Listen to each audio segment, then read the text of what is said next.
All right. Welcome, everybody. Let's chat on these sports. All right. Full disclosure. I'm just going to come out because one of the cool things about podcasts is that it's not as... You just going to do what? I said one of the things is... full disclosure, you just going to do what? Full disclosure, I'm going... What did I say? You just going to come out? I'm going to come out and say it. This nigga. Here we go with the bullshit. I'm at Solo's house. And we trying to set up this shit. And it ain't going well. So I'm gonna take this picture down. And you're gonna see the montage. All right. You should show me. So this is where it look good. Right? Yes. But Solo is right here. And there's a lot going on. He's also right here. And he's been trying to set up. It's gonna look good just like it is. With both of us on one side and both of us on the other. Hey, and now he sounds, I don't sound nothing. I really sound good. Right. I don't sound nothing. Do you? All right. So, yeah. Well, I'm just gonna say this. I did get a chance. Actually, you know what? Vince. Mm-hmm.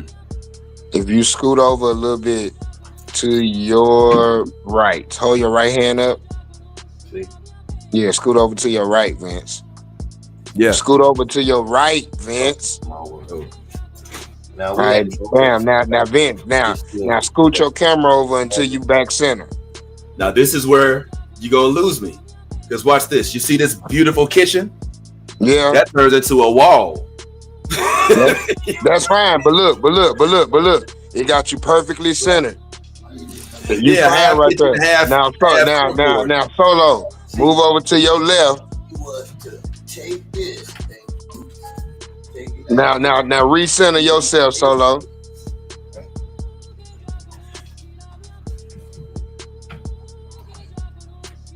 That's what you said. Wow. Now come on over there. Come on over to my house. And now when you do that, you gotta recenter your camera, Solo. Recenter your camera to where you back this center. This doesn't have to be this complicated. Like we could both be on Solo's screen. You know what I'm saying? But I think they still can hear us. But it don't sound. I know it sounds shitty, but they still can right there, Solo. Don't move. What about now, this? No, look. That visual actually works. Oh yeah. No, yeah. Right it looks like you in your office and that's your living room behind your office, like one of them executive offices with a living room suite in it. Yeah. All right. Yeah. You know what? Let's go. Hey. So yesterday there was a Homerun Derby. Yeah, we wait. So you gonna start the show without the opening title? You ain't dropped. I normally started with some sort of headlines, and then we. No cold open. The cold open was you giving the people full disclosure. Run the credit. At least one of us could be closer. So you come closer. Wow. And then you take the mic. How about that? You take the mic. Well, then what? I'm gonna reach over when it's time for me to get louder. I'll get louder. Okay. All right, welcome.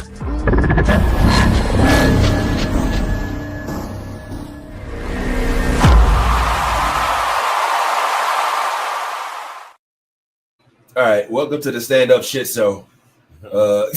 We just gonna try to do what the fuck we can today. Oh, I sound better when I actually talking to the mic. You see how that works? That's dope. And it's good to see my brethren this morning, especially Black Ron, who is here with us live on cam. Hallelujah. What's going on, Black Ron? You all right? Hallelujah, we're here. Amen. We made it. And of course, we got one of all the real niggas said. Okay, somebody got a text. We got Solo live in the house. In the building, yeah. And then I'm over here in my closet / kitchen. I don't know what's going on. But yeah, so we're gonna go ahead and talk real quick. Maybe a long show, maybe not. And I had the privilege, since we did have the header of being the Homerun Derby, of attending last night.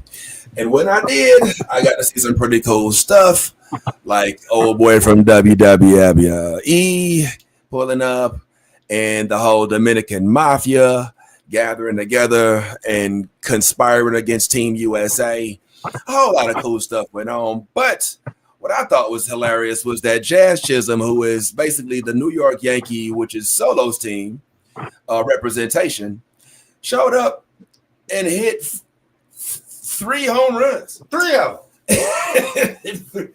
My man hit 3 home runs at a home run derby, which is fascinating because you're not pitched the balls very fast. All right, you're not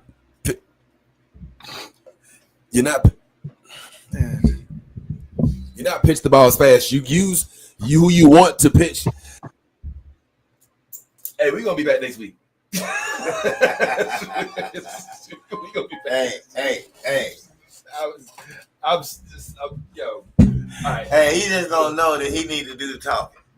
All right. So I thought that this was fascinating. Now, who did win? A dude by the name of Cal Raleigh, who goes by the name of Big Dumper, which is weird because he's called that because his backside. I didn't give him the name; it ain't my name, but that's what they call him. Big Dumper. They call him Big Dumper because he got a big booty. Literally, that's where his name. That's the gayest. Big Dumper's name came from him catching one of his homeboys named Kelnick. Jared Kelnick was catching for him, and he was like, "Damn, dude." And he said something about it, and then he started tweeting his name, Big Dumper, and everything. And that's how he ended up being called Big Dumper. And he actually won last night, the Big Dumper. It was the winner of the Home Run Derby. I witnessed firsthand his dominance. He's a switch hitter, a catcher. All right. Yeah, I see what you did there. A switch hitter. A switch hitter, catcher. And it was exciting. And I ain't gonna lie, man. Look, it's hey, just... hold on. You call that man a switch hitter and a catcher? Hey, yo, bro. Hey, you need to be stopped. Is Ron talking? Because I can't hear. Yes, Ron is talking. I don't hear him. Well, hold on. I don't know why. Let me check. So yeah, this was cool. What's really cool is Atlanta. Atlanta has a different vibe. We're in Atlanta with the Braves, where they get to represent with Atlanta music, Atlanta swag, all kind of Atlanta everything. And that's what kind of made this trip worth making for me.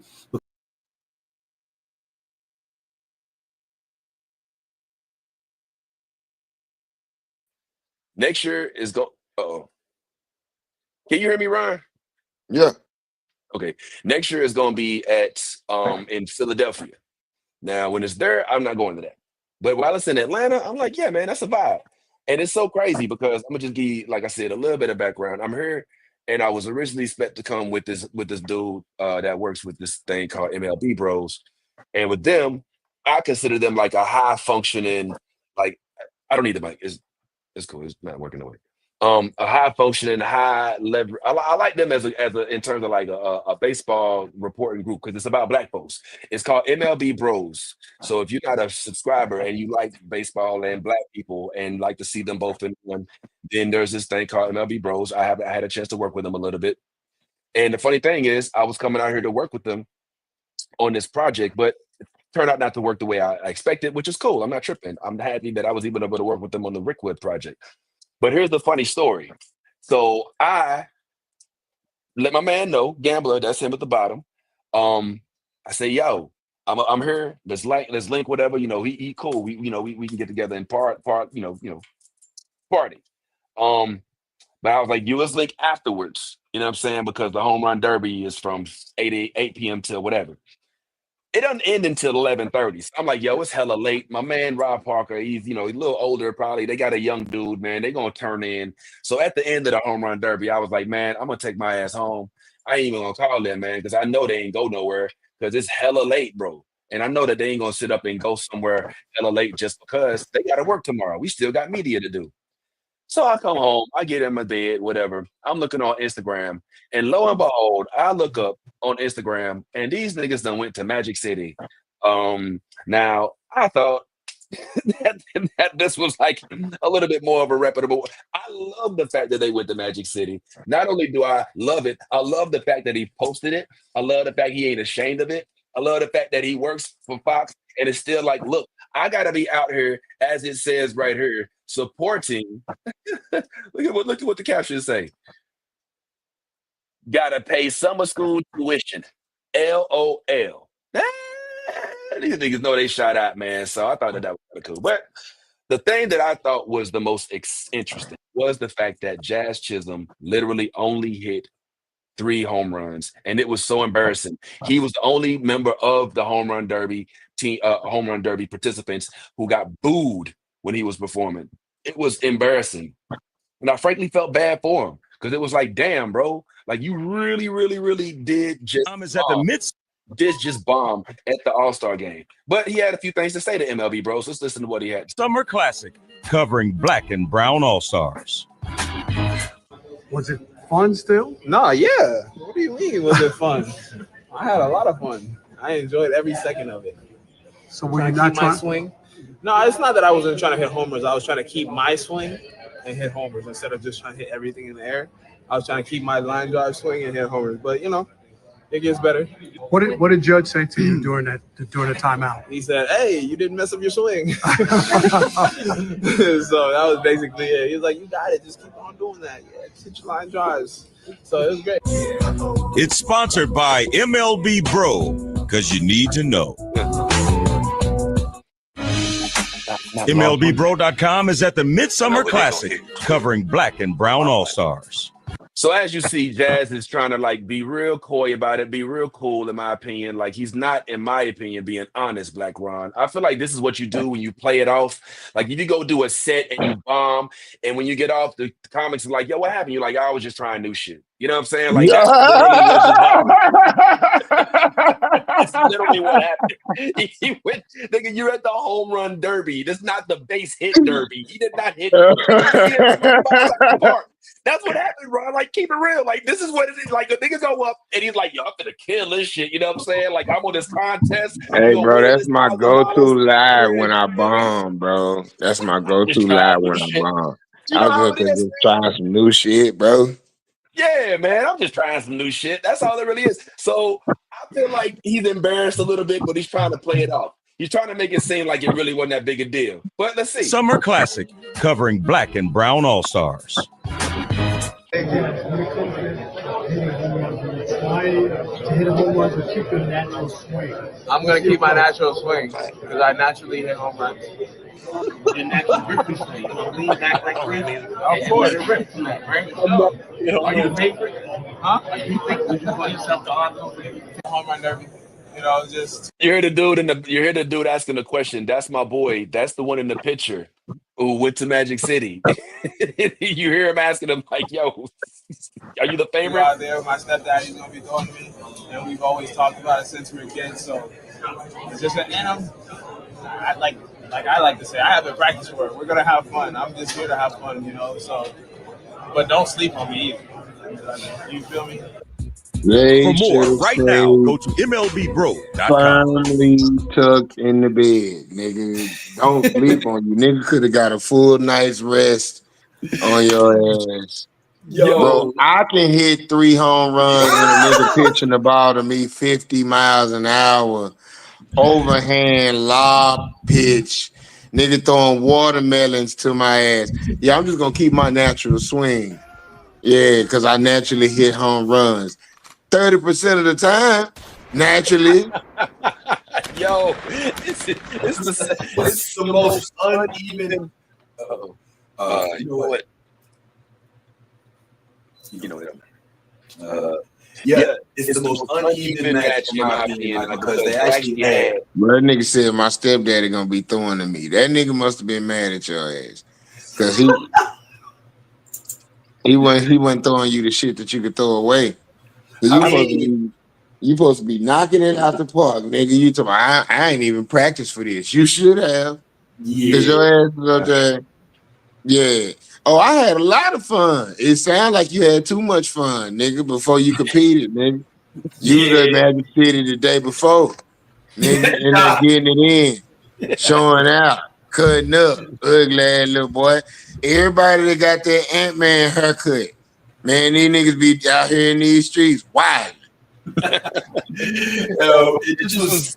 I mean, because Yankees fans, in my opinion, are incomparably the most reprehensible.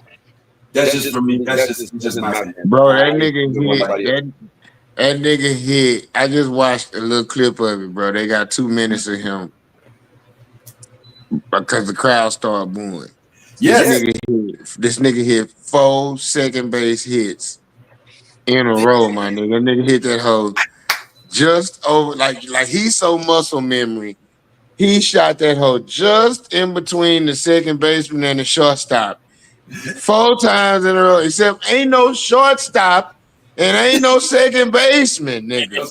This nigga perfectly, he throwing ropes. This nigga here perfectly placing the ball left center field. This nigga here.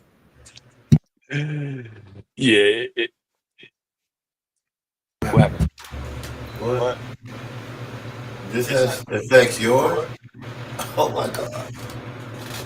It does. All right. Bro, what are y'all over there doing? I don't know why I said Solo. Like when I make recommendations, he thinks I'm trying to force him to do something. So he gets angry. And he thinks like, nigga, shut up, nigga. I know what I'm doing. I'm like, all right. And this is what you up. Because I just be like, let's just do this. No, nigga, do this with the thing and the thing and the thing. And then we'll be here. And then at the last minute, he'll be like, oh, you know, I got to, what you call it? Like, no, I didn't. I had no idea. How would I know that? You know I got a what you call it. Yeah, I got another mic and another green screen and a whole other. Like, nigga, where I've been here since Friday. I'm saying, like, and now I sound like I'm talking to the inside of this nigga Solo has reverse initiative. I think he's low-key trying to sabotage me. And maybe you think he on the spectrum? I don't know what it is, but here's what I am going to do. Hold on. Wait. You've been knowing Solo longer than a year, and you think he on the spectrum? I don't know about being on the spectrum. I ain't gonna do that. I ain't gonna do it like that. But I know he on the spectrum. I'm not gonna do it like that. That's on you. Solo. Ain't you retarded a little bit? Oh yeah. I was on a short bus. So I already know for a majority of my high school and elementary school, I was on a short bus. Man, why you think that nigga grew to be real big and he violent? I can't tell you none of that. All I know is I can't work. Bro, that nigga early morning voice is real deep and country. Yeah. And they call you in the morning, he sounds like somebody's granddaddy. Hey, Black Ron. Hey, what's going on, Black Ron? This Solo. Black Ron, don't act like you ain't try to use your early morning voice to get some booty at some point in time. Like you ever try to call him up? Oh, absolutely. My early morning voice is my late night creep voice. Right. All right, listen, let me do this. Make an unsmooth transition from Jazz Chisholm and stuff because I don't. There's too much more to talk about that. This the unsmooth episode. We doing unsmooth transitions. Yeah, it's all unsmooth. But let's transition over to your boy. And this is going to be something to talk about for a while. I figured it was a little bit relevant because you still out here for some reason. Rob, if I believe you spoke on this. So your boy Robert Griffin III is back in the news. if you hadn't heard already, for Yep. some reason, one way or another, he thinks that now, because maybe he got some backlash or whatever it is that happened. My brother, you know what, go on, sit back, man. It's been a hectic and a stressful Thank you. takeoff, getting this plane off the ground this morning. Thank you, sir. Now that you done got this plane off the ground, allow me to co-pilot this thing, man. Pass me the rock. I'll take Bro, this you got next it, bro. story. It's All all you, bro. Go ahead, man. Good morning, Sports Bar Stand-Up Elite. We here at the Stand-Up Sports Bar have another hot beverage for you. It is the case of the two things can be true. Now, a couple weeks back, we reported on one Robert Lee Griffin III being an exemplary coon, coming out with his white woman sitting safely tucked behind him as he berated Angel Reese, and he was talking down on Angel Reese and what he viewed as her venomous vitriol for Caitlin Clark. Whereas Angel and her camp say that they are only annoyed with Caitlin Clark because the WNBA has posited them as some sort of comic book rivalry, where Angel is painted out to be the villain. Caitlin Clark is Superwoman, and Angel Reese is Darkseid, and they are pitted against one another in this epic duel that is going to last the rest of their careers, much like Magic Johnson and Larry Bird. Yeah. However, in that case, Magic was the protagonist and Larry was the antagonist. In this case, Angel Reese is the antagonist. And Robert Griffin came out and talked so much shit about Angel Reese.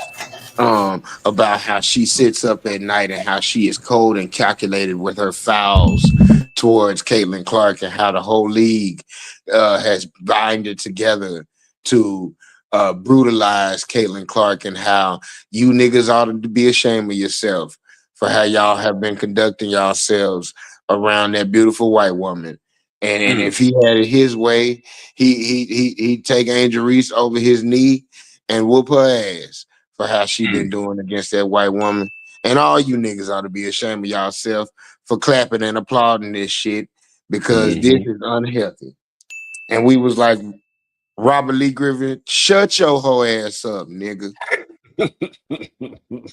I know I said it. Shut your front porch fiddling, lemonade stirring, soft shoe, tap dancing for massa ass up, you bumpy face, big lip bastard. I know I said that about that man. And then in a shocking turn of events, Robert Lee Griffin III was the first person to come out and say, hold on, wait a minute, media, wait a minute, white sports fans, wait a minute, Caitlin Clark fans, wait a minute, WNBA racists. What y'all not gonna do is put pictures and videos of monkeys next to Angel Reese. It is not cool to call Angel Reese nor any other black person a monkey. Y'all got me about fucked up.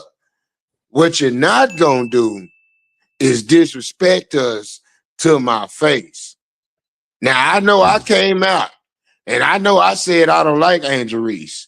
And because of that, we had a back and forth, and a lot of Angel Reese fans started putting my personal business out there and started putting death threats out on my wife and on our two children. And I don't think none of that shit cool. So it's fuck her on that note. And it's gonna be fuck her on that note. But y'all can't call her no monkey neither. And I was like, God damn it, Robert Lee Griffin III. I never thought I'd ever see you do anything that I would respect. But I respect that right there. Oh, okay. All right. I didn't expect that take from you, Ron. Because for me it feels like reverse pandering for me. it feels like a dude who's like, whoa, all of these folks got a problem with me. Here's an opportunity for me to show them that I'm not the person that they trying to make me out to be. I think that this is disingenuous. Do I think that he doesn't want to see black people depicted as monkeys? Yes. But do I think that he really legitimately, if you read what this quote says at the bottom, we need more people ready to build bridges between us and not walls to divide us. The only way to find unity is talking through our difference, opinion, and life experience to find the best way to blah, blah, blah, blah. Nigga, you said that Angel Reese was wrong for being upset with Caitlin Clark, and now the whole internet went off on your ass. And then now you want to come back and defend her. This is him trying to salvage whatever little blackness he has remaining in that melanated skin of his. And Hmm. I frankly don't think it's going to work. I think that folks will rightly see through it. Solo, your mic is. So I would really, really, really, really, really hope that if he I'm does, surprised. I'm surprised that you have that tape, Vince, and I can see where you would say that, but very few other media outlets reported on this whole Angel Reese being called a monkey. He was the okay, first to bring it to major light as a major media personality. okay, well, that's fair. But is he a major media personality right now? I mean, Shit, yeah. he is a Shit, yeah. major. Now, listen. Shit, yeah. If RG3 Robert Lee Griffin III come out tomorrow and say Kobe Bryant was a hoe ass nigga when I met him, and I never liked that dude, that should be viral. But can you make the same statement as a NFL player or as an ex NFL player without these necessarily being influential in the Fuck media market? yes. That's my Fuck point. Like so yes. his media savviness, it's just If him being Pat McAfee come out tomorrow and say Kobe Bryant was a hoe ass nigga and I never liked that dude, Pat McAfee would be canceled tomorrow. yeah, as he justifiably so. Yeah, and he was at the thing yesterday too, by the way. But yeah, man, I just think that this feels like his attempt to salvage what he lost. Now, I don't think that he doesn't mean all of it. Again, I think that he definitely doesn't want his kids to be called or depicted as monkeys, or himself or anybody that's on his black side of his family. But at the same time, I do think that his loud, a brash way of going about it is to get as much attention for the backlash as he gets for coming to her rescue. That's my only point. I think it's great that he's doing it for the reason he's doing it in terms of like going against racism. But I think that the motive, there's an ulterior one lying beneath the surface. That's just that's just how I feel about it. Solo, That's you have any true. opinion? That's true. And what is the name of this segment? Two things can be true. Be true It at once. can I got it can be true that he also needs a reprieve from the black community while also being the only person willing to stand up and being the first person rather willing to stand up and say something about this shit. yeah, yeah. Well, at least you're right. He does inject it into the bloodstream of the media, and he takes the right side of the argument. I just Because I feel like wonder what a motherfucking like Jason Whitlock would have to say about Angel Reese being depicted as a monkey. hmm, that's a good question. I wonder what Marcellus Wiley would have to say. Ooh, damn! Why you took it to Marcellus? That ain't even that. Oh yeah, yeah. Wow, it's been a minute for Marcellus. Well, I mean, you're speaking about a lot of folks in the media. While we're in that same breath, other things have happened. Oh my god! Oh my god! Are you nuts? Did you not? All right. Yeah, other things have happened in the media since this happened as well. Did you hear about what happened with your girl Joy Taylor? What else did happen with Joy Taylor? Well, I guess that final show finally happened, and as a result, she, I believe, is no longer employed. And I'm curious, is this them just waiting, or is this them saying, you know what? Yeah, you ain't really doing us nothing. You done lost a lot of swag since that whole thing happened, and now we just gonna go ahead and move along. Now they did get the show, the whole show is gone. So it ain't like it's just her going away. But at the same time, she did have controversy recently, and up until she had this controversy, I don't believe she really had a whole lot of issues. So are we of the belief that this is just a firing? Well, man. So, what was the name of this show before they changed it to Speak? I don't know. That's a good question. Let me Yeah, see. it Speak. had Shady McCoy and Paul Pierce, right? Emmanuel Acho on it at first. And she messed with Acho, but that Yeah, was in the so beginning. her and Emmanuel Acho was fucking. So then it became Shady McCoy and some other nigga, some blockhead nigga. He was on the show. And then they Yeah. changed it to Keyshawn Johnson and Paul Pierce when Skip Bayless's show got canceled. Yeah, Skip Bayless. They came over from Skip Bayless's show. Yeah. So I don't really have a lot to say about this. I just thought it's But fascinating. The no, whole wait a minute, wait a minute, something like wait a that minute, tried to separate wait a like minute, wait a okay. minute, because I'm drawing the line. Now, Skip Bayless's show gets canceled. Why? Skip Bayless and I don't did it get canceled? I don't know. I don't want to pretend I know. I don't know. Because the girl came out and said Skip Bayless had offered her a bunch of money for that coochie, Did that happen? and Did he one get canceled? and well, when the last time you saw an episode of Undisputed? I don't watch Skip Bayless. I don't watch Skip Bayless. So I don't know. I didn't know if it was The canceled or not. girl said Skip Bayless offered her a bunch of money for that coochie, and Mm-hmm. she came to Joy Taylor about it, and Joy Taylor was like, "Yeah, bitch, that's how it go around here. Mm-hmm. Play your part, And get your money." yup. And then Joy Taylor and all her business started coming out about That's right. everybody she had gave the coochie to. And Mm-hmm. then Undisputed gets canceled. Keyshawn Johnson and Paul Pierce go over to Joy Taylor's show. Oh, okay. So I didn't. All right, I didn't watch those two And shows. then Skip Bayless gets his lick back and knocks out Joy Taylor, Keyshawn, and Paul in one fell swoop. Well, that's fascinating. I mean, not really interesting. I got a feeling Joy's going to be just fine. If I could be honest, I mean, I mean, she fine. Of course she'll be fine. yeah, she's gonna be just fine. And I mean, frankly, all this does, if I was her, I would definitely immediately jump into the independent market. You are marketable, you got a lot, and now you're not bound Why by you the think she been on the corporations. podcast cussing and shit? Yeah, yeah. She trying to get a goddamn deal because she trying to show that she can talk spicy. She been talking about sex and everything on these podcasts and everything, bro. She trying to show that she can be salacious. She trying to shop for a deal. You feel what I'm Mm. saying? And if that don't work, she Oh, it also better. finding a freak. She can Yeah. always marry one of these pro ballers, except for the fact she be around these athletes all the time. Her brother is athlete, so she know how athletes get down. I mean, she ain't Mm-hmm. even got to get with an athlete. She can get it with another one of these media personalities or one of these niggas that work in tech. She can marry a nigga that's breaded up and just be cushiony.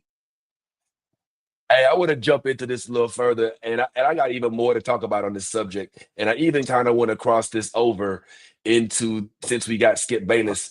I don't know if y'all saw this or not, but Skip Bayless evidently saw Sinners and felt the sort of way about it. I want to talk about that. We got to talk about Ray DeJean. We got to talk about Bo P. Barnes. But I like to also be candid and talk about a text that I just got. And I like Solo to chime in if he can, since he, got everything set up. Uh, can you hear me, Solo? All right. See, he wanted me on that setup, Ron. It's just like he's trying to sabotage me. I had to leave the room. And he can't even get it up. He can't get his own stuff together. All that high tech stuff. I got a laptop and some AirPods, and you got So you know 100 I got things to to what you plug in. call it. I got a whole nother studio right across the street. Like, just look at Ron. You seeing this? Like, look at all this stuff going on. Like, if you don't dumb that shit down, man, unplug it. Take it. Just off of the thing. All right, well, I'm gonna ask you a question. My dad just texted me. My pops is on my ass about going to see DC Curry live in Orlando when he comes to Orlando. Now, you know DC Curry. Y'all cool with DC Curry. In fact, Bo P recently had an incident that I believe shared with DC Curry. Now, as comics, we don't necessarily run out, I feel, to go and see other people that we don't know. We go to support our homeboy. That's what we do, right? If some big comedian came in town and we're not a fan, we're not just going to, hey, let me go. We're not going to buy tickets, but if we can go chill in the green room, we might chill. But we don't like fan out on comedians as much. My pops is a legit DC Curry fan and has been since like so long.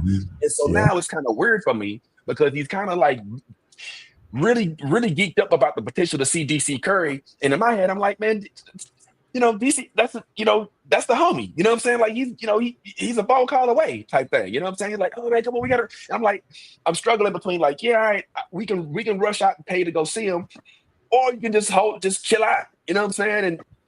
And we'll meet him one day. You know what I'm saying? Or something. I don't know. I'm like conflicted with this. Like I don't share this.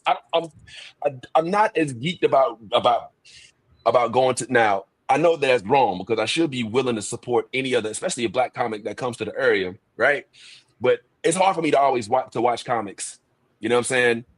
And another layer of this, my pops, Pastor Taylor, all right? It's weird when I'm around him and there's sin going on. It's weird to be at him at a show when they talk about ass and pussy. And I'm like, oh my God, like my father's virgin ears. He's not virgin. Your dad ain't got no virgin ears. You just feel convicted because you be faking the funk in front of your daddy. That's you right. be acting like you don't engage in none of them things in front of your daddy. So now you can't talk about or laugh at any of those things because talking and laughing about them will show that you got vast knowledge and personal experience on those sordid and carnal ass topics. And you've been presenting yourself as Johnny Goodboy this whole goddamn time with your faking ass. No, hell no. You wrong. You wrong as three left shoes on a right hand man. Let me tell you something. Part of what we do is being able to do cool shit in front of our friends and family. And cool shit includes being able to call in favors and being able to do exclusive VIP shit. Case in point, my sister called me. She's in Oklahoma and she's at the casino and she sees that Kevin Hart and the Plastic Cup Boys are gonna be there. She hits me up. Hey, don't you know them? I said, yeah, but more importantly, they know me too. And she said, what do you mean? I said, that's the important part. See, I know everybody in the industry, but do they know me? Know me enough for if I call in and ask for a favor, they know me and they'll do it. In this particular case, I know the Plastic Cup Boys, all of them, and they know me. So I was able to get my sister some tickets to the show. And she was able to go watch the show, you know what I'm saying, and enjoy the show. Now I didn't ask for it, nor did I get her any backstage passes or anything like that because I'm not with you, so I don't know what your experience would be, and I don't want you trying to go meet your heroes because I don't need you to be sorely disappointed. And now I gotta have a problem with one of my colleagues because your feelings got hurt by them being human. So right. But if the show is what you want to see, the show is what I can garner you. The best thing, the coolest thing you can do for your daddy, my son, the comedian, got me tickets to see my favorite comedian. Yeah. You ain't got to go to the show with him if you feel so convicted by whatever may be discussed that you can't bear to sit in the audience and watch the show with him. That's cool. He can go with him. He can take another date, but you owe it to your pops for supporting and believing in you this whole time to use the favors that you know. And but that's Ron's answer now. That's once it started making sense. Yeah, we all got the same daddy, nigga. This shit was stupid as fuck to them when we first started doing it. But once them checks start including commas, all of a sudden it was like, you know what, son? I'm proud of you. And now he brag on you and shit. You know what I'm saying? A little something, yeah. All it took was you getting his truck detailed or showing up with a new lawnmower, and all of a sudden he was like, "Man, the jokes paid for this, and boy." You know, first time he come over to your house and you barbecue and your beer cold and air conditioner blowing, and you be like, "Hey, cut that light off when you come out the bathroom, daddy." He like, "Oh man, jokes bought you this, son." Oh man, I'm proud of you, boy. Boy, you're doing all right, boy. And now you happen to know Bo P and Solo, who both happen to know DC personally. Solo be at Uptown Comedy Club every week. He can bump into DC, no problem. You'll have to Bo be P, rich. features for DC. He can holler at DC, no problem. Angelo owns Uptown Comedy Club. He can holler at DC for you, no problem. Right. The probability that you can't get them tickets is very, very low. So I say, here's my thing. I don't have no problem taking them. I mean, my pops is definitely, we was estranged for a while. I don't want to say cut him off, but I kind of kept him at distance for a little bit because I had to do so in order to forge my own identity. Listen, I know that's weird for dudes who may not have had the relationship with their father. They're here. But all I'm saying is, I got a relationship with your father. Yeah, I know, but what you don't know is that, like, we haven't always been as tight. I'm asking you, are you Vince Taylor Jr.? Yeah. That's okay. Because I wondered what you meant by forge your own identity. I said, oh, okay, you must be a junior. Yeah. I'm a junior, and that caused some, I think, conflicting things with him because I believe at the time, throughout my upbringing, there was an attempt to make me a duplicate, and I'm not, and I'm also not. He had you at church in the Steve Harvey suits.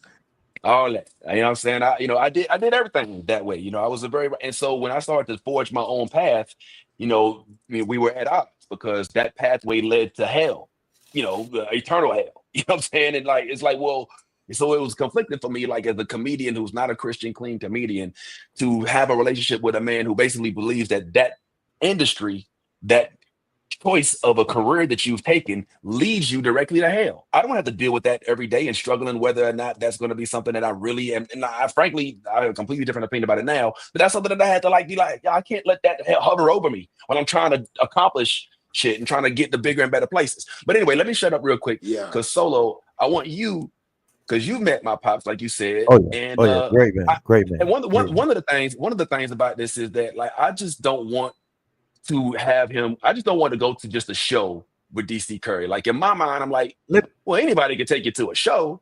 You know what I'm saying? Nigga, I want to take you to meet him. I want you to talk to him on the phone. To me, it's like a challenge. It's like a show isn't enough. But you don't feel that your relationship with DC is close enough yet to arrange that. It's just that I would rather be like, yo, yeah, let's go see him. And then afterwards, I'm gonna bring you to the green room and we're gonna rap. So when is the show? Why you can't do that? Why you can't do that? Because I don't know whatever this show is that he's talking about, and I don't know. I don't have that. But let me look it up by now. Hell, there ain't but 2 clubs in Orlando. You could have looked it up by now. I didn't finish. If that show is coming soon, I feel kind of worried about being like, yo, DC, let me blah, blah, blah. You know what I'm saying? Because I ain't type. DC is kind of friends in law. Okay. Yeah, but let me state on this. Okay, one, don't worry about it. That's nothing. Because that's what we're supposed to do. We're supposed to help each other out if it's possible. I personally hate doing it. I hate doing it. Let me tell you why I hate doing it. Because I don't, like Ron said, I don't know exactly what's going to happen if I'm not there. If I'm not there, I don't know if they're gonna. If one of my homeboys gonna do some bullshit and not be there to give them the tickets or let them in, or not only that, what if they do get in and everything goes smooth up until the point they meet the nigga, and then it's like, oh, that nigga was an asshole when we met him solo and all that shit. That's why I don't like doing it. But with your father being a pastor, that's a whole nother thing. because I explained to him none of that's going to be said the way you think it's going to be said at this event. He likes Dante, DC, and DC. Okay, DC. He knows what DC gonna say. True. If he like him like that, he know exactly what. Like Ron said, your daddy ain't stupid. Your dad got you here. Okay, he know where the poom poom. He know where the poom poom lays. Listen, this isn't me trying to like debate as to what my father's experiences are, as if he's been a pastor his entire life. I know he was a man, that ran the streets, did this, that, and the third, and I know what he laughs as well. I think in this instance, I guess for me, I always envisioned me introducing him to DC Curry as a colleague and not watching him as a fan. I think that's where it's kind of hitting me, and maybe that can still happen. Who knows? Yeah, I think you should do it. I think I'm gonna hit Rich up and tell him you didn't let me know the date, because Rich is his manager, and Rich is the guy who does. Don will tell me anything. Don will say, "Hey, Solo, when the nigga get there, man, call me," and all that, and never answer phone. Okay. Well, I'm trying to say, Rich is the guy who's gonna say, "Okay, Vince Taylor, right? All right, I got you." And then after the show, he can come on in the back, and that's how it'll go down. Okay. But it's August 22nd. He just sent me the August 22nd. No problem, man. The day is Tuesday, man. We'll probably, what's the day? Tuesday. It's a whole month away, so we got plenty of time. No. Tuesday, you'll see Don tonight. If you hang out with me, you will see Don. I'm going to the All-Star game. Oh well, yeah, I'm going to the party. Is it after that? Is it at midnight or something? No, it's at 8:30. Nah, I got the All-Star game at 8. Yeah. I'm gonna tell Don when I get there. Yeah, man. Yeah, I gotta. I'm gonna fill in. I'm gonna fill in for Bo Peep on the show. Watch me. Oh, for real? Oh, that's what it is. Oh, you gonna be in the show tonight? Yeah, I'm gonna go up there, man. I'm gonna go up there because Bo Peep is hurt, so I gotta go represent for him. You gotta, basically, yeah. Well, yeah, you know me, Solo. I'm not a fan out. Like, I ain't never met a comic and be like, oh my god. Yeah, Don's easy. It was Kevin Hart. Like, I'm never like comics to me are colleagues. So no matter how big you are in the game, like I always like I might, even if you like say, I don't know, the big names you like to name, the Kevin Hart's and the whatever. Like it's still like, oh, what up? But then it's like, all right, I know I recognize what you have to do to get to where you at. And I kind of see, not through you, but I see everything that goes along with who you are and what you are right now. I don't see myself geeking out and it's DC. So I hope he's not like, oh my God, like I gotta be some fan ass nigga. Like, no, nigga, I'm a comic. I just like my dad. Like, Don's like, I'll be honest with you. He's the easiest, nicest dude when it comes to stand up and meeting comics. That's all he wants to do is say, hey man, how you doing? What doing? How you, he all into that. And you gotta man, how you doing, man? Yeah. Don just a cool dude. Your dad gonna love him, man. I promise you, man. It's smooth like that, man. It's not dumb. That's one thing if I can say for Don DC Curry. He's always been down to earth. The brother owned a farm. Yeah. And speaking of which, on that farm, is that where Bo Peep was hurt? Yes. We let shout out to Bo Peep Barnes, Walter Barnes. Walter Barnes. He was on he was hanging. Though we don't want to say what happened. He told me not to tell nobody what really happened. So I ain't gonna tell you what happened. He just got hurt. That's all we gonna say on the show is he got hurt. And he shouldn't have been playing around and got hurt. And he broke his collarbone and a couple of ribs. So a couple of ribs. So you ain't gonna tell him what happened, but you gonna tell him what happened. He asked me not to. He said, I know you. This nigga called me. He asked you not to say nothing, and you just gonna say everything. Hey, he said, man, I don't care. I know you're gonna talk. He said, I know you're gonna talk about that, but I got hurt. I know you're gonna talk about it, but I'm just calling you to tell you. Don't tell him exactly what happened. I said, why? Not so low. I'm gonna ask you one time. If you gonna bring it up, don't talk about what happened. I said, all right. So I can't tell him that you broke up and you're in the hospital. Yeah, you can tell him that, but don't tell him exactly what happened. So That's what's up, Sean. Sean, I'm in the A, by the way, cuzzo. You know what I'm saying? My cousin Sean is in the IG chat. I'm in the A, what man. up, If you in the Sean? A, Boy, nobody let's see care real quick. about you or Sean ugly ass. What Ugly. about your daddy going to the show? What you gonna do about that? Yeah, Resolve the 'cause issue it's so we going can. and Don gonna talk about some pussy, some dicks, all Listen, type of shit. can I? All Why? right, can I Wait, tell wait, y'all? wait, wait, wait. Why you say pussy so calm but dick so strong? Because dicks gotta be strong. We strong, bro. He gonna talk about some pussy, some dicks. Dick Yeah, better be God, pussy better be soft. I don't want no hard that's ass. deep. Yo, what the? Yo, pause as hell. I need to put a pause button on here. Pause. It's just like Hey, pause. hey, but hey, it's real talk around here. We are older now, man. Shout out to Ray DeJohn, Well, promoter damn. and radio. All right, Man, I don't know, where man. you going with this? Because I don't even agree to the we are older, and then We you are go older. All of let me we tell you something. Let me tell you something, Ron. we. We are not We young are anymore. young. We are not young anymore. That's first. Let's just point that out. I'm 58 years old, and I'm Ron nowhere is near that old. I'm nowhere near that old. 71 years old, and You are. Vince kind of convinced me that he's still a young youngster. I'm not a He's young not. youngster. He's I not. When I met Vincent, Yeah, man, he 45. had just had his daughter, his youngest daughter, and she is tall as him now. Yeah, she's 20. She's She's 20 not. years Trying old. to tell you. So I'm trying to tell you. I looked and I was like, wait a minute. I was like, how listen, old am I? we God agree that we're damn. gotten older, but you say we are old, and we can't all, You just say that same because you difference. don't use B Jean, Jet Black no more right now. Because you I don't don't have die to, your yeah. shit yet. Eventually, nigga, Not you yet. will get degraded. I'm cool with the salt and pepper. I'm ready for it whenever it comes through, but I ain't, it ain't hit yet because He I ain't lying. hit my golden age He yet. is lying. He All right, all lying. right. We got a My little, daddy this say, little don't trust no man. My daddy say, don't trust no man, don't grow no mustache. He said, I just don't grow my I just trust cut it right here a little yeah, bit because it you look and weird on Stephen me. A. Smith.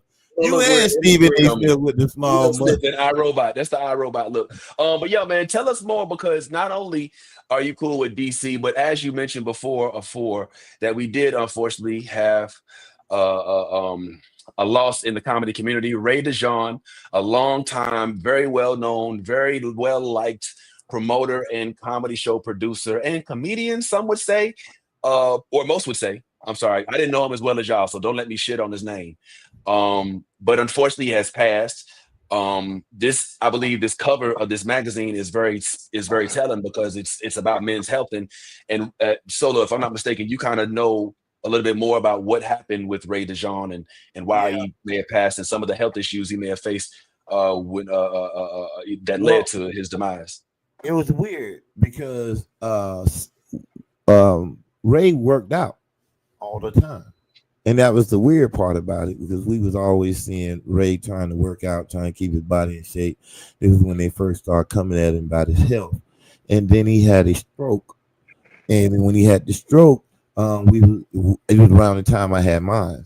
And so we kind of bonded after that because we were talking about our stroke, how we was able to get most of our hands and stuff back. And he was working on that. And I thought I would, seriously, all jokes aside, I thought I would die way before Ray DeJean. And when one of my best friends died a month ago, I went to New York to bury her. And while I was there, I ran into Ray DeJean because he knew her. And we went to talking about our health. We went to talking about different things. And people need to know the history of Ray DeJean. You know, Ray DeJean was on music beatbox. He was on the radio for numerous years. He was on he had his own video show. He also did the soul festivals. He did a lot of the old school R&B and rap performance. He promoted all those shows and hosted them. Ray had his own his own club, his own club, which was 275 Park. He had that. He also had Leftaholics TV comedy series. I was a part of that. A few comics was a part of that. Ray will always be in the conversation as one of the top promoters ever to come out of New York City. He knew everybody. Puff Daddy, Jay-Z. Damn, why you lead with that? Why you lead with he knew everybody. You gonna lead with the one who just got finished. I mean, you may have led with it, but as I was saying, before I was rudely interrupted,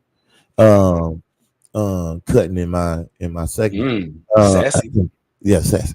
Anyway, I had a great experience with Ray, good and bad. And I will say that when he first started, Ray started doing comedy because he was hanging out with comics, hanging out with all the kings of comedy, such as Capone. I mean, literally hanging out with them every day, getting to know him, hang out with them, things of that nature. He was that guy.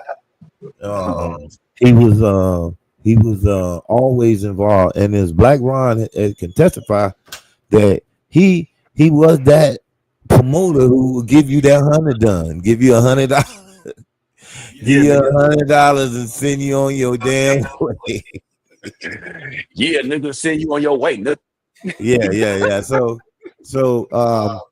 we will miss Ray John. It's heartful that this has happened, and man, another one gone, man. It reminded me of a lot of different stuff, being that it was Ray, and I just spoke with him.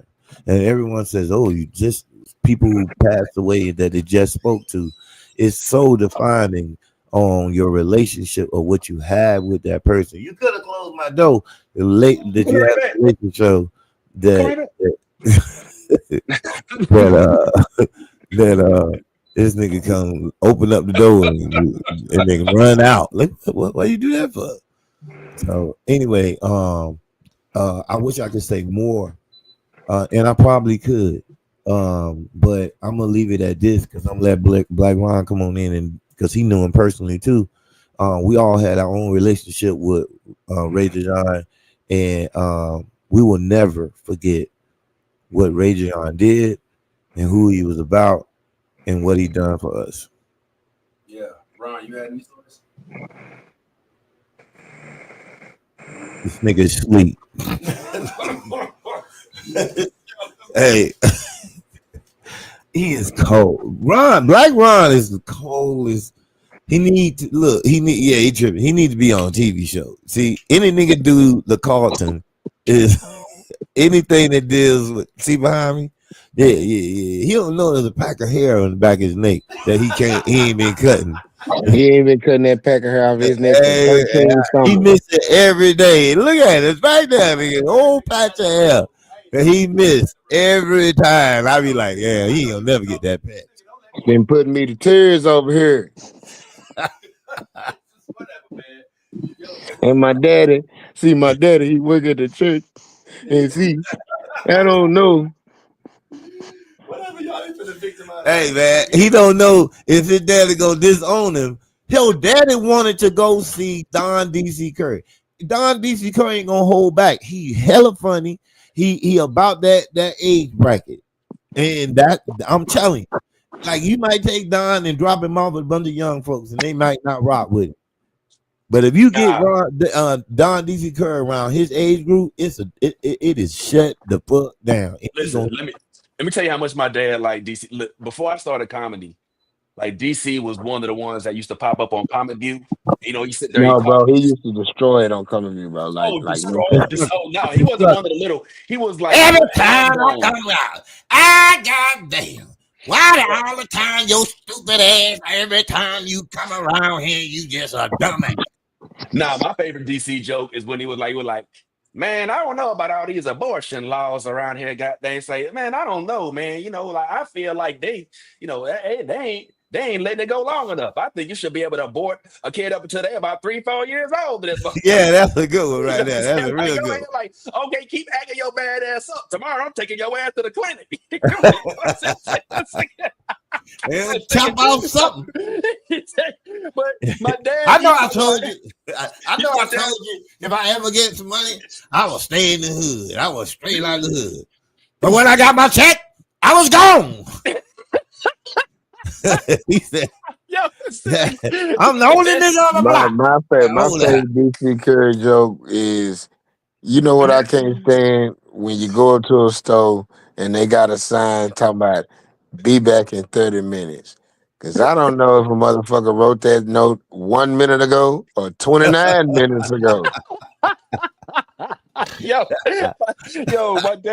my dad joke that he keep telling me every time. He be like, man, DC, he say he went to a black-owned restaurant and he went and sat down with his lady, and the waitress came up, walked up, and just stood in front of him. And we was like, is she gonna ask us something? Is she gonna?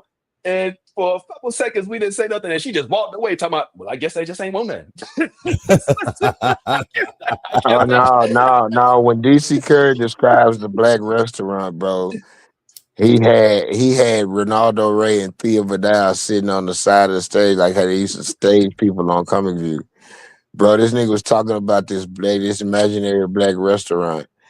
He said, man, you go off in the motherfucker and don't none of the chairs match, and you sit down to the table and the table's sticky and the menu greasy and they bring you some water. Bitch, bring you some water with a finger in the cup and shit, and there's something float on your ice, but you better not say nothing. And they got half of the shit they said, they got it scratched off on the goddamn board up there. So you don't know what the fuck you want. And then the lady come over there and say, what you want? Like you getting on her goddamn nerves. Bitch, I don't know you. I ain't even met you before today. I don't know what the fuck I want. Cause half of the shit that I would order, you done scratched off the goddamn board. Yeah, man. DC has a way of using imagery in a manner that is seamless, in my opinion. And I have been a fan for a minute. So yeah, I'm looking forward to linking up and all of that, man. I tell you, what happened with him and Bo P, that's a whole other subject. But go ahead. Hey, I tell you a story that I can tell you that they won't get mad if I tell. I didn't know. Okay. So why would y'all let me sit there and lie a minute ago talking about him and Bo P tight if something didn't happen between him and Bo P? Y'all ain't shit. We talked. What are you talking about? We opened up with it. We said that him and Bo P. Oh, didn't you say? I said he was on his farm. I said DC on DC's farm. Yeah, but don't. Okay. I thought Bo P said don't say nothing. Yeah, he said don't say nothing. Yeah, you don't say what happened. You can say you're on the farm. He was on the farm, but just don't say what happened. Anyway, let Bo tell it. I'm just gonna. He called me and was elegant about it. He was like, "Look, nigga, I don't give a fuck what you say on that. Do not tell them niggas." I said, "Okay," because his wife told me it was too late. Then he had to call me. He was all sick. So I can't hardly breathe. I said, "You can't breathe, bro."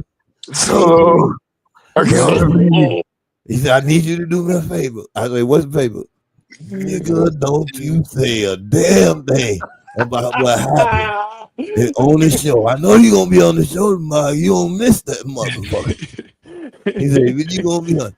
And so he said, you promised me now I'm going to surgery tomorrow. I need to go there knowing that.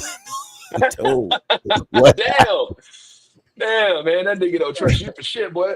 But he was. And then he got his ass right on here and started running his fucking mouth. No, I was supposed to tell him. Yeah, that he got hurt and everything. He said, just don't tell them how it happened. This nigga here, man. Let's move on, folks. Solo be to say something else. Yeah, I was gonna say, but hey, I was gonna tell y'all a story that they had told me, and it's funny because they ain't tell me not to tell them about it. All right, let go. This involves Cat Williams. So so Don and Cat, they golf all the time, so they hang out. So Bo Peep decides to go hang out with him at the farm, and Cat hit him up and said, hey, where y'all at? He said, at the farm. So y'all want to go golfing? He said, yeah, let's go golfing. He said, where you want to meet? He said, let's meet up here. I forgot the street. They said they gonna meet there. So they riding, and Don's in his Rolls Royce. It's in his Rolls. He calls him on the phone. He said, I'm in the Rolls. Cat said, you in the Rolls? Well, my whole life just got a brand new one. Brand off the thing. They just delivered it. I'm on my way. So they pull up, and they say Cat telling the car don't broke down off the highway. What? Yeah, so I know I'm getting in trouble for telling this story. Uh-oh. So they meet him. I'm gonna stop. Mm-mm. I'm gonna stop because if I tell them, they were like, "So what you told them?" Wow, this is what you do. This shit You finna go start a story and viral. stop it. This shit finna go viral. But I'm gonna tell it. Man, you might well finish that Oh, story because I don't know where the fuck you was going with that. So they Yeah, get go so they over there. The car broke down. So Don pulls up the Cat with Bo in the car in the roads. Now there's 2 roses parked on the side of the highway. People seeing it flying by. And they sitting there talking. And he said, "Hey man, I'm gonna call the people come get my car because it broke down." The police get there and they talking to Cat and Don like, "Hey, whose car is what? What's wrong?" The car that Cat has is stolen. Now, Oh, I know this shit finna go. I said, "Now I have told this story, but it's true." Anyway, so Cat didn't steal no car. That ain't how it happened. His peoples didn't make the payment on the car. Didn't get cash out. They just took it and gave it to him. So he been riding around thinking he good. You know, Cat out there talking, "Sir, you are damn lie. This car is mine, and I paid cash for it, and I can give a damn what you said." So right. Cat living it out there. So they find out that they take the car. They can't have another Hold car. on. Let me. Can I back you up for a second, just to make sure I'm on the right page of the story? Cat has people in the car. No, he don't have nobody in the car. His people who supposed to pay his stuff for him didn't make payments. Didn't make the final payment. They paid on it, but it was a $600,000 automobile. Only one person, about 6 of them in the world have it. They say, and Cat was telling them, "This is the only one in history." He said, "This one they made. This one it was specially made for me." He's like, "So it's not stolen." I assure you, this is my car. So long story short, Cat has another one delivered. That's wow. Nigga said, "Hey, they say this car is gonna send me another one immediately." Because he wasn't having it. Wow. And man. See how quick you get in trouble for your peoples. Your people's doing stuff, and he fired him. The word was he got rid of him because of that incident. Because Cat was like, "What the fuck are you talking about?" So well, a friend. Well, I don't want to call her a friend. I gotta use that word. I guess a comedy associate, Miss Jennifer Thomas, I think it is. Jennifer, she was on the Cat Williams tour, and evidently she was released. And I told you about this, and you were like, "Yeah, that happens." You say that happens all the time, huh? Well, what were you saying? You talking about from the tour? Well, that happens all the time, man. Even Ron, he's been on a lot of major tours.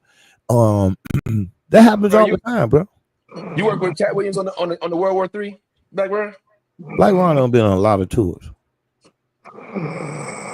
This nigga sleep again. Yo, you know what's so funny, Solo? I just sent to the private chat. I just sent that I muted him for a second because I thought I was hearing background noise. Turns out, nigga, you want the noise. Nigga, this nigga Black Ron that made a good point and fell his ass right to sleep. No wonder this nigga don't want to be on cam. He got slime all out the mouth.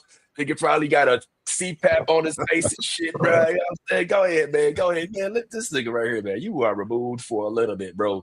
Yeah, because I was sure about to bring up his topic. He had a topic he wanted to go in on, and I ain't even gonna bring it up now because I know he want to go in on it. So he's gonna lay it out for him. Shout out to let's end it with the Bo Peep. Bo Peep, we love you, bro. We hope you get back well. We hope that because he was supposed to have surgery on his leg. a week from now. So and he's Damn. not young. He's not young. I don't know why he thinks he's young. That's the problem with all us older generation. We still think we can get out there and jump on a horse. No, This is not no. Who's Aaron? Why are you calling me? You know what I'm saying? So when you're not young anymore, we can't get out there. Look at it. Yeah, man. Bo Peep, man. We pray for you, man. We love you, man. We hope you get it together, man. And come on back to the show. Are you gonna figure out somewhere else for y'all to do the Judge Ratchet joint? Are y'all gonna keep doing it, or is it? We're taking the Judge Ratchet all over the country. Are you? Yes. It is really funny live.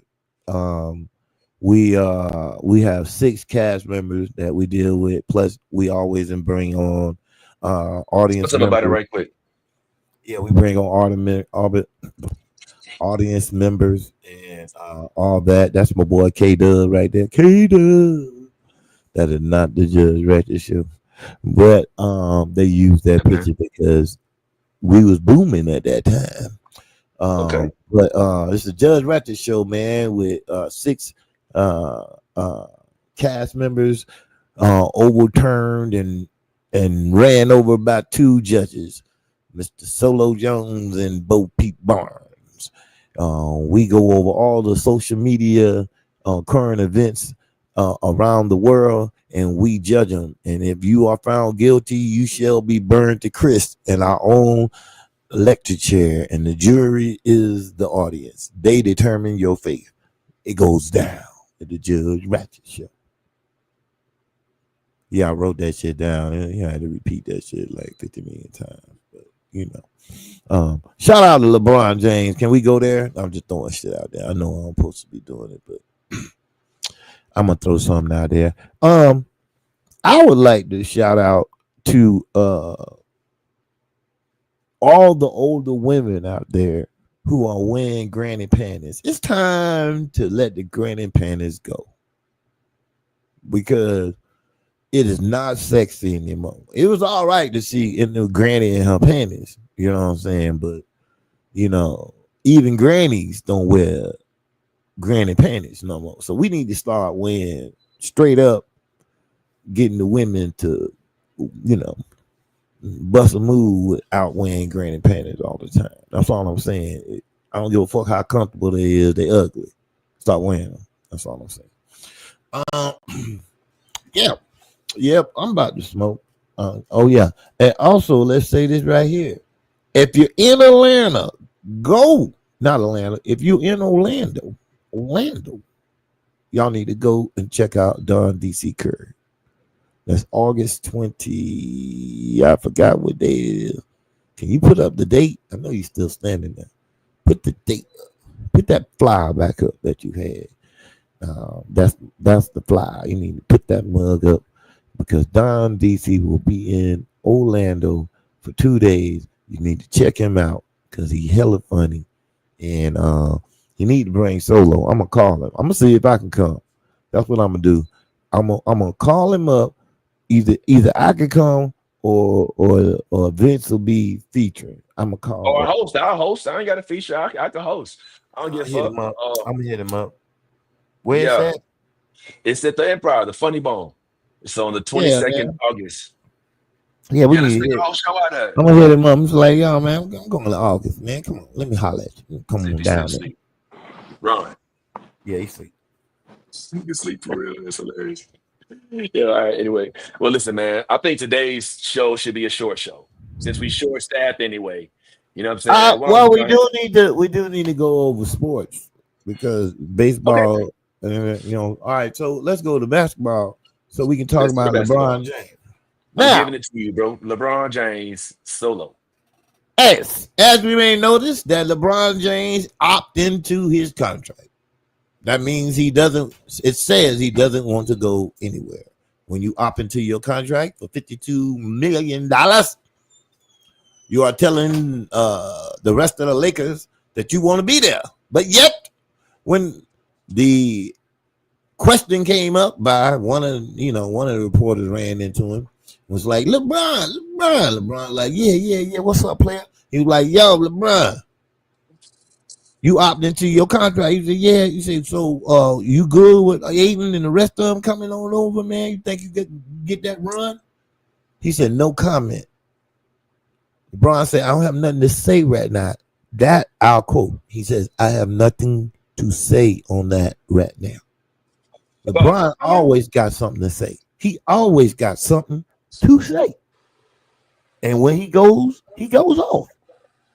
So this leads me to this. The question is, and this is the question on the table. Do y'all believe LeBron James will be with the Lakers when the season starts? Where would he go? Is anybody else trying to? I thought LeBron was going to retire. Nope. He's trying to get a title. Why? Because he's 81 years old. He wants to be the first oldest nigga to get a title. Well, I feel like LeBron is overstaying his welcome a little bit in the league. Don't get me wrong. I love what he's done as a black man, as a community member, as a dude who's not afraid to speak his mind. But I also feel like if you overstay your welcome, then your final years never nearly come close to your first years, right? So, like, I feel like he should have let Bronny, if he's going to usher in Bronny, you can't be on the same stage that you introduce somebody on, right? What you mean? Like Solo, you can't introduce your son as a comedian and then stay on stage right behind him while he's doing his jokes and do better than him, right? No. But you don't understand. This is the only way Bronny would have got this chance. That's one. We already talked about that. No, we already talked about this. We already talked. There was nowhere he'd be on the NBA team. Well, not for his father. That's one. Now, the most deep one is, listen, as a father, right? I would love my son to be, if I was anything with an NBA team, I would want it. If that was his dream to be out there, oh yeah, I'll make it happen, just like LeBron did. That right there, nepotism, whatever you want to call it, I'm with it when it comes to that, because I believe that this nation has been built this way. People putting people in position. My son was talking about that the other day. At his job, people, if you ain't got family or somebody high rank that love you to death, your job is in jeopardy. So it's good to have somebody on your side. Now, is LeBron doing his thing? Yes, he's doing okay for the G League. The difference is when he jumps on the NBA team, he flittles out. He doesn't do as great as he should do. So, you know what I'm saying? Just like the ball nigga behind me, you know what I'm saying? Yeah. We don't, that's the problem with it. All day, every day. And also, let's be clear that if LeBron leaves, LeBron got to go. Oh yeah, got to go. Ain't no keeping him. If LeBron leave, you got to go with him. So if LeBron does decide to leave, and he does decide to go to, I don't know, Cleveland, or New York. Don't you think it'd be redundant to go to Cleveland? I think he's gonna go to New York. I think he would go to New York because he would be still a big league. The reason why he would go to New York. Only reason he wouldn't go to New York is because of the ownership. They tend to really treat their players like shit. So yeah. So LeBron, just like I said, LeBron can go play with Steph. He's friends with Steph. He already played with Luka, and he stated that years ago he wouldn't mind playing with Luka, and look what happened. So he's been saying he wouldn't have a problem playing with Steph and Curry. They is holding out on Kuminga. So if they holding out on Kuminga for that little bracket, I don't know. LeBron, that's 52,000. So 52 million. Y'all gonna cover that? Y'all gonna step in there? Because he has a no trade clause in his thing, but he can make that trade if he wanted to. So I mean, LeBron is seriously sitting back using his intelligence to figure out his next move. He knows the Lakers ain't shit. He knows they don't have a real team. They center is sketchy because they say he mentally not there. When you got a person who can click out at any time, we got an issue. Luka, I don't give a fuck if he lose all the weight and walk out there as skinny as Stephen Curry. He still ain't gonna have no defense. So I mean, you looking at that's why LeBron's sitting there going, "Fuck, I really ain't on a real team that I want to ride with for my last final ride." He want to go out in the sunset with a title, even though he says the rings don't mean shit. I'm surprised Ron ain't woke up through this shit. He loves to come in on this shit. So, and also, let's go even deeper. Oh yeah, I'm gonna go deeper. I'm gonna wake him up on this one. Also, I even go deeper. Pause, but I'm going deep. His agent even said that he have to look at his options because he really want to go for a title. So if you got your peoples telling everybody, hey man, Bron might not be here, bro. And he just may not be there. Even though he opted, even though he said that I'm gonna grab that $52 million a year, that little bit of money, even though I'm a multi-billionaire. Even though everybody says the money grab, it's not the money grab. He basically had to see what Rob Pelinka was gonna do, and Rob Pelinka ain't did shit. You brought in Ayton. Come on, nigga. It was so many damn standards. You could have tucked your boy from. He could have tucked the boy from the Pacers, who left the Pacers. They sent him left the Pacers, and he went somewhere and grabbed that money. He could have grabbed him. Fuck out of here. I want to hear that shit, but this is what it is. The Lakers look like shit, and LeBron gonna haul ass. He gonna haul ass. If he don't haul ass in the first of the season, he gonna claim he hurt, and then he gonna haul ass. All right, let's break this down a little bit. So let me ask you this: how old was Jordan when he retired? I'm not sure, but it wasn't LeBron's age. Was he older than LeBron? Because no, he was younger than Jordan LeBron. retired twice technically. He was younger than LeBron. Even after he was with the Wizards? Yeah, he was younger than LeBron. Okay.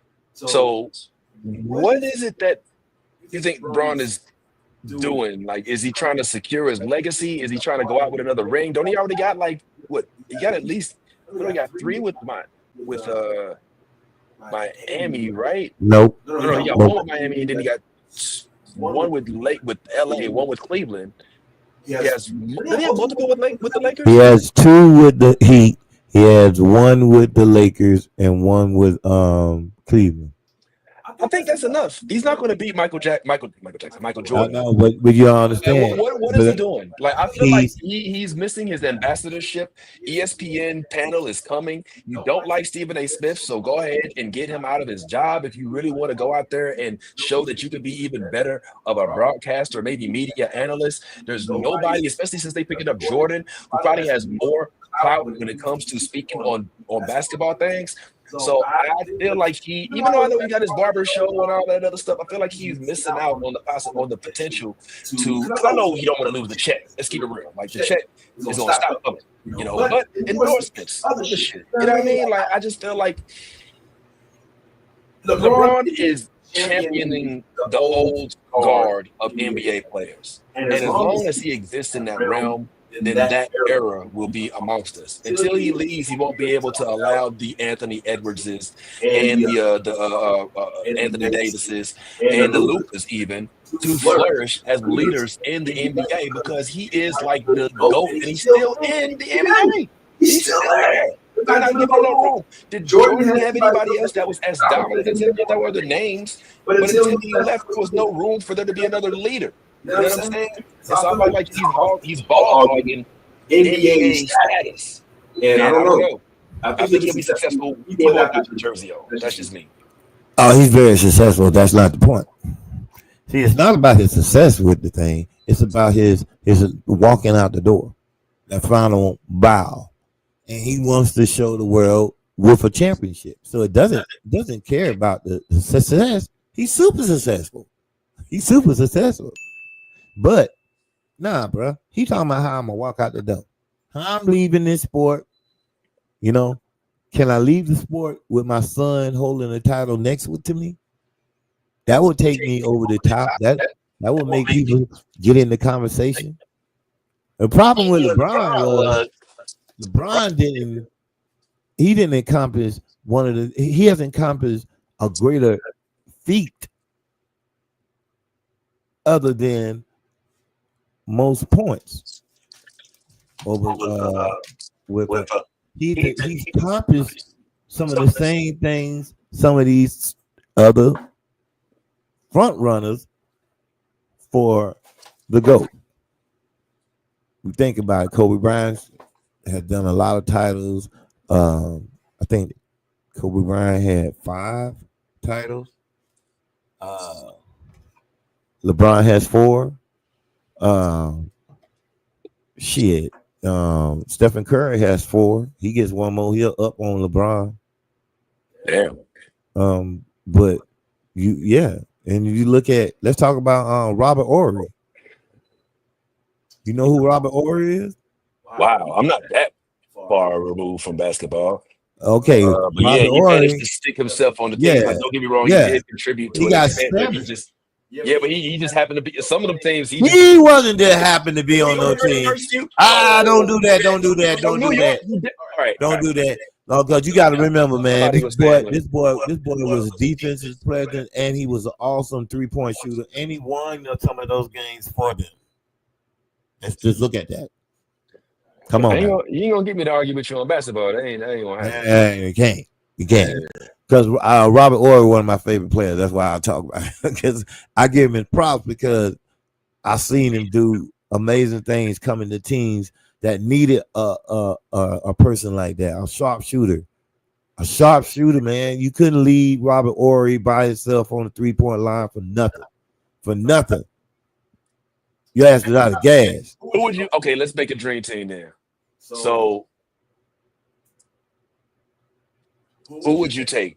I'm gonna give you some options, and you tell me who you would prefer of the 2 options, and we move that way all the way through as many NBA players as we can. All right, ready? Robert Horry or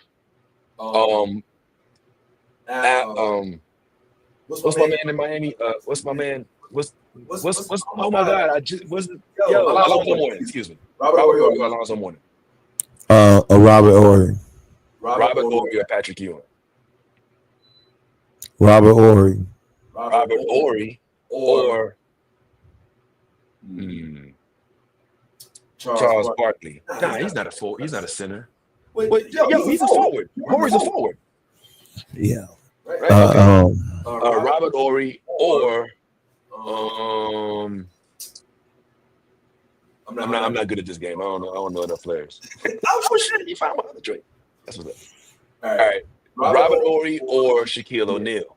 Shaquille O'Neal. All right, Shaquille O'Neal or ain't nobody gonna pick over Shaquille O'Neal, man. Is there somebody you would pick over Shaquille O'Neal in terms of like? Nobody. No, he's a center. Nobody. Yeah. Not even Walter Payton. I mean, Walter. Not even Bill Walter. Bill Walter. Who's your okay? So you had. Let's make you a legacy team, right? No holds barred, any era, any player. Who is on your starting 5? I got Allen Iverson. Allen Iverson. That's okay. So you got as a point guard. Yep. And on the other side of Allen Iverson, I got Kobe Bryant. Okay, Kobe. And then I got Michael Jordan. Shooting guard. Whoa. Okay, now you got 3 guards. Yeah. Of course. So where do you play? Where do you play Jordan? Who's playing? Who's point guard? Forward. I'm gonna play Jordan. Jordan is forward. Because Jordan played. He played twice that and won the championship. They pushed him over to the side. That's what he did. Because when what his name Pippen got sick, forced to show y'all how good That's why you tell you, man. Michael Jordan played every position. He could play every position. He had to. But my point is that you're putting Michael Jordan skills wise over Allen Iverson. No, but I'm also. You asked me how my team would be. I'm gonna give you my team. Okay, because how many players on a team? Well, I mean, that's a weird question. I mean, how many players on the team? I mean, if I'm not mistaken, 12 or 13 are there in the game with you. But I mean, okay. So the reason why it's 12, because it's easier for you to swap out, sub out, and keep everybody fresh. But I'll the dream team. You said dream team. Go look up dream team. I think dream team is 12. Look it up.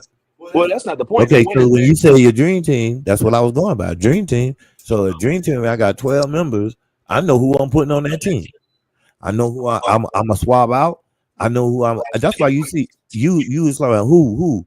You said Robert Ory with the rest of it for the dream team, but Robert Ory still be on this team. You really think so? Okay. Hell yeah. I'm talking about for my dream team because I know it's possible. Because Robert Ory has more. He has right now living. He has more awards than all of them niggas. Damn, why they do you like that so low?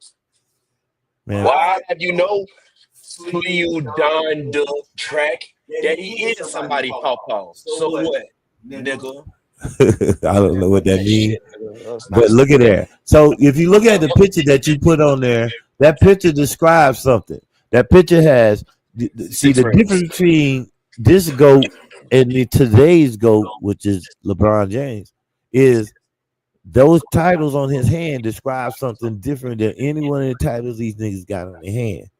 The 3 right there is the first 3 he got, and then the ones that's on top, over to the top right is the other ones that they made when they was making championship rings. If you had 2 titles, they would match off. If you would match like one after each other, like say you won 94 and 95. When you going for 96, those going to show the world that they different because they change the ring every year. So when he made this iconic picture, when he was showing niggas, was not only I got 3 rings, they are 3-piece twice. Ain't nobody done it. Nobody's done it. So you think that LeBron has a chance of doing anything close to this? Because I don't. LeBron may get a title by riding off somebody back, but not that many.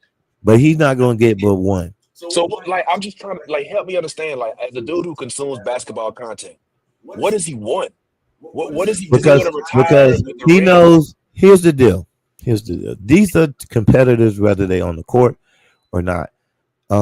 My theory is this: LeBron hates the fact that Michael Jordan's name gets controlled to him every time, and Michael Jordan hates the fact that LeBron James' name is. He would have rather Kobe Bryant took it. What? Yeah, he would have rather tuck the title as GOAT to Kobe. He was hoping Kobe would do that. Before Kobe, he really liked Kobe. Like all he was the first player, and many players will tell you that Michael sought out being friends with. Everybody else sought out friends to be with Michael Jordan. So here's the deal.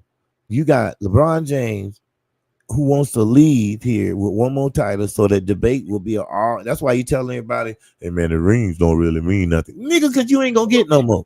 You may get one more, so you gonna say that. Nothing against you, LeBron. I like you. You know what I'm saying? I'm a Laker fan.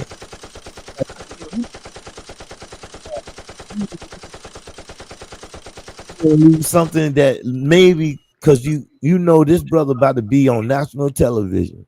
Something Michael Jordan ain't did in ever. And talk. Michael Jordan don't even like to talk. Anybody tell you Michael Jordan don't like to talk. Because he gonna say something that might go left. And one of you niggas gonna be on one of these shows and he gonna be commentating and y'all gonna say something and Michael Jordan gonna go left because he gonna tell you, no, he wasn't better than me. I was better than him. Y'all know it. Y'all know it. That's why it took years and years and years and years for Michael Jordan ever agreed. It ain't about the money to be on this show. He just wants some of that love at the day this nigga leave. While Michael Jordan is making his debut on national television, LeBron James will be making his outbrew of him leaving that year. So, and then what if Michael Jordan stay another year and LeBron decided to go to broadcasting? Then you got both these two niggas sitting on there who both feel the same thing about each other, except for Michael Jordan want to fight you. Interesting. Yeah, I'm curious. Quick question on the subject, but kind of off the subject. Do you think that if James gets out of the NBA and goes the media route, which I completely 100% expect him to, even if he doesn't do it, yeah, he's definitely going going. to do his own thing because he got podcast vibes. But when the ESPN call, you answer the phone because he ain't gonna get paid as much doing this. I don't know, maybe he will. But do you think that he will ever take back what he said about Stephen A. Smith? B, never work with Stephen A. Smith. C, look at Stephen A. Smith differently when he's working full time as an entertainment, in the world of entertainment as a commentator, as opposed to an actual player. Because I believe that is a thing. I think that there are players that don't realize that commentators talk shit about you are boosting your sport, and they don't have the ability to compartmentalize what goes into the court, what goes on the court, and what goes into a microphone, and how both of them are equally necessary to build the sport. Okay, let's be clear. Stephen A. Smith is straight up hater. Oh wow! All right, when it comes to certain things, and everybody knows that. Now, I give Stephen A. Smith the credit due. I think Stephen A. is talented at getting people uproared. So, when it comes to sports. Now, when you say, hey, do you think Stephen A. Smith gonna ever sit down and have a conversation with LeBron James? Maybe.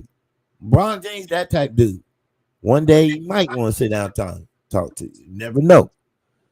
But he knows that while have a conversation with a man who swears there's another man better than me. So I gotta go against Michael Jordan's hype man.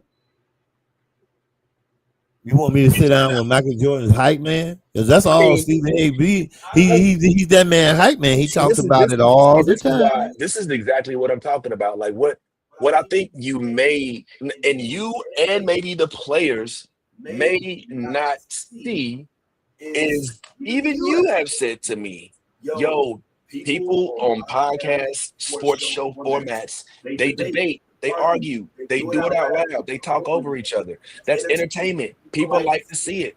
What I see when I see Stephen A. and the artist formerly known as Shannon Sharp, who used to be on First Take as well, when I see them going back and forth about LeBron and Michael, I see them generating views. I see them getting the audience involved. I see them both standing deep in their stances, not only because it may be how they really feel, but also because they know that it is entertaining. And for anybody to not recognize that and think that, look, I do podcast formats, I do TV show formats, I was on the radio for a while. Sometimes you take a position, even if you're not fully, rooted in it, because it's entertaining. I'm not saying you're lying about it, but you may be a little extra animated because you are generating views and interest and entertaining the crowd, the listeners, the audience, the viewers, whatever. So, call him a hater when he's just saying he's number two.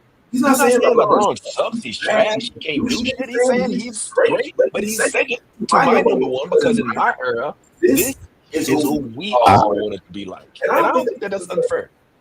Well, see, let me say this. First of all, there's a difference between what you just said and hating. This nigga hating. Let me tell you why. Because I've been watching Stephen A. Smith before Skip Bayless and him hooked up. That's how long I've been watching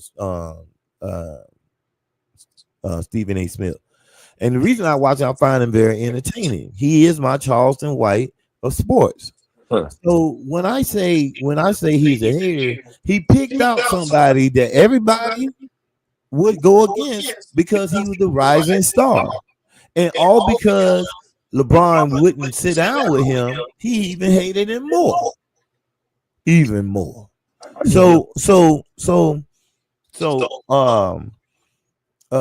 when you got a person that you claim is this is it, this is the man, this is the dude has you feel is the greatest, then you're gonna have opinions. Excuse me, you gonna have opinions. But the fact of the matter is, Michael Jordan run circles around LeBron James if they were both on the same thing, because what Michael Jordan demanded out of his players were different from what LeBron does with his players. He wants to be everybody cool with them and then talk shit behind them. What you need to do is talk shit in their face the same way Michael Jordan did to Steve Kerr when he got a line and smacked the shit out of him. Did that happen? Is that a thing? Yes, he actually punched Steve Kerr in the face. Steve Kerr talks about it numerous times on different interviews. He talks about how one day they was at the practice and he was going back and forth with Michael, and Michael walked up and said, "Do it again," and he did it again, and Michael just walked up and punched him and dropped him, and they stopped it. Yeah. Oh, I think I did hear something about that. Yeah, but see, you don't never hear of LeBron doing any of that. Never. I feel like, was that Steve Kerr? Are we sure that was Steve Kerr? Shit. Draymond Green punched LeBron James in the balls, and he still didn't do nothing. Yeah, but I don't know. Ain't no buts. I'm not putting LeBron James down because I like LeBron James, but let's be clear. LeBron James is in the talk conversation because he claimed himself the king. He claimed himself. Let's go back to history. He claimed himself the king when he was in high school. He said when he coming out, he's gonna be the man. He said, "Man, fuck college. I'm going straight into the NBA. Not only that, I'm gonna hold my own conference, and I'm gonna make one of my homeboys my agent, who ain't an agent at all." Rich Paul wasn't even an agent. He was just a nigga he knew. Let's be technical. Let's tell the truth. That's how powerful he was when he came in the game. He is LeBron James. He is the king. And we never take nothing from that. Nigga, you the king. Michael Jordan is the GOAT. Well said, but that's what Stephen A. Smith's saying. But you know, whatever. Fuck Stephen A. Smith. I don't care. But on the realness, on Stephen. I like Stephen A. Smith. I know Stephen A. is a hater. He is a hater. He might as well go live with Charles Barkley and marry a whole bunch of white women, because it is what it is. It is. I'm just keeping it 100. I just don't conflate rating people with hating people. You know, if I give a list and I say, here's my top 10, number 1 is Michael Jordan, number 2 is LeBron, that to me is not hating. That's not hating. That's saying he's not better than this gentleman. Okay. I'm agreeing with him on the GOAT. I'm agreeing with Stephen A. Smith with the GOAT conversation. I agree with him. I'm not saying that. I'm just saying he's a hater when it comes to anything LeBron. Anything LeBron. He got something crazy to say. He gonna say, "Oh, he's ready," but why isn't he doing this? Because the narrative is, I'm a hater. I gotta hate against this nigga all day. And see, when that hatred spilled over to his son,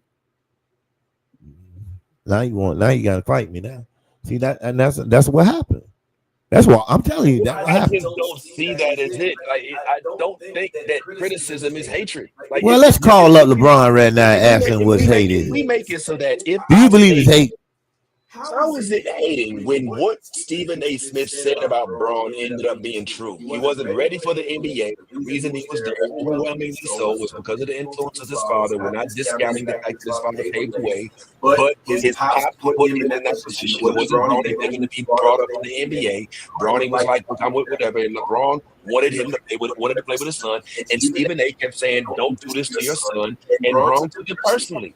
You know what I'm saying? Like, your son ain't ready for it. He's not saying your son is trash. He's saying, don't put him in a position But look at man like this. And that's not hating to me. That is being analytical. It's being critical, but it's not hating. Hating is being like, y'all, fuck that nigga. Why fuck that nigga? Oh, no, I just don't like that nigga. You know what I'm saying? That is literal hating. You know what I'm saying? Listen. It becomes hate after you bring it up in conversations that ain't got nothing to do with. So we talk about Steve A. Smith have been found on many videos of him just basically bringing Bronny in a conversation that has nothing to do with Bronny. Just okay, all right. You said nigga ain't hate. I'm conceding. No. You have to, because this nigga was doing it, and he was using facts, like you said, all of this shit. Everybody like, the facts are good, but you still ain't have to say that shit. And he like, why? I'm not hating. And he does it all the time. And so what I'm saying is, when I call him a hater, I can give a damn about his facts. Nigga, you had no reason to bring up Barney James. And this shit is about LeBron and his calf. This shit is about LeBron James and his calf. Is Bronny a professional player of sports? Yes. Then he can be commented on. And the only reason, and I didn't say he couldn't. I just said, okay, if I say, okay, check this out. If me and you are debating, right, about you and your stand up, and I say, but nigga, your wife don't, and bring your wife in, and then you go, what the fuck they got to do with me? Is my wife a comic? No, if she was at the show, then that's the problem. Let's say let's say your daughter was a comic. Okay. Right. And she got in comedy. She real funny anyways. That's a possibility. So if she get into the comedy, you seen her do stand up. You saw her. Remember listen, I say she has a great possibility. Trust me, she could do it if she wanted to. Probably better than you. But listen, I'm telling you, she probably get followers and everything. You be talking about, can I come on your platform? That'll be you. You be like that. Hey, are we doing that today? I would be that. Kiki, if you listening, I would definitely love to come on your podcast. No, but I'm free. I'm free. I'm not even doing anything. I'm literally in the same house you in. Let's just do it. Anyway, all I'm saying is that's what happened. Like he directed towards that, and so when he kept doing it, everybody knew that it was wrong. And hey, LeBron's wife was like, man, you better say something to this nigga right over there. And he went over there and he told him, and guess what? If it wasn't true, why isn't the hater doing it now? Because the NBA season is over. It's baseball. No. This is before it. This is before. Remember the confront.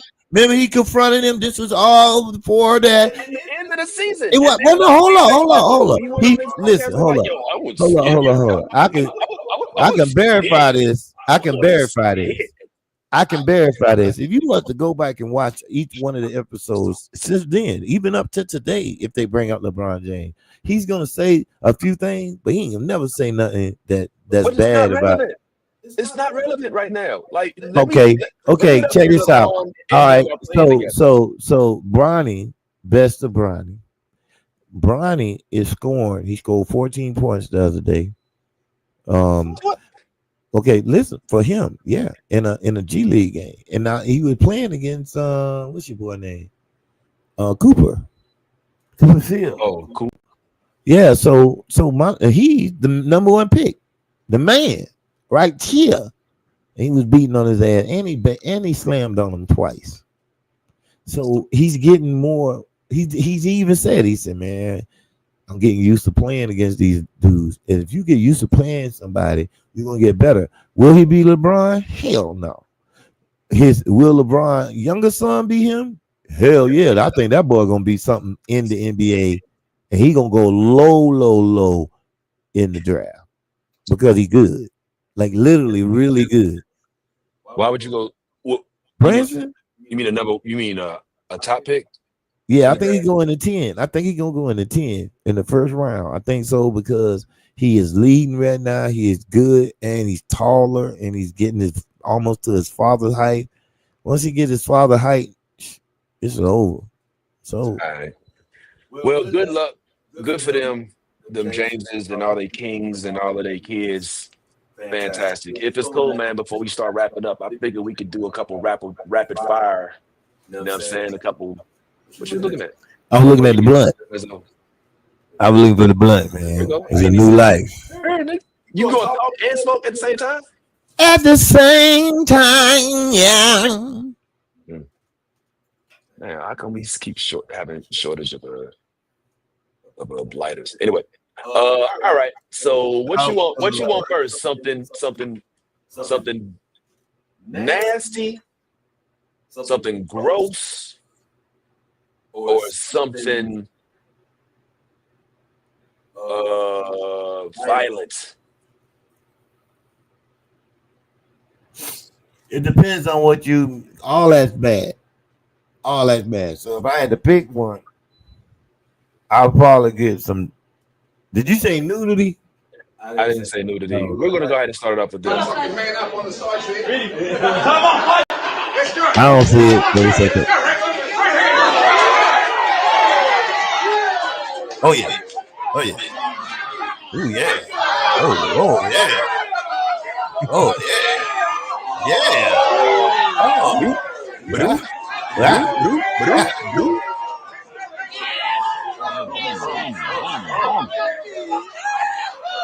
What is going on here? This is fight. This is like a freestyle battle.